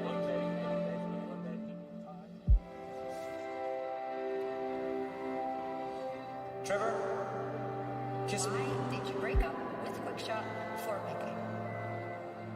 I want like jazz club vibes, and instead I feel like I've got like tennis shoes. With the tennis shoes. Well, I can't not wear tennis shoes. The answer is zip wires, and it's like Betty. I'm too heavy for zip wire. Hey, want to drive?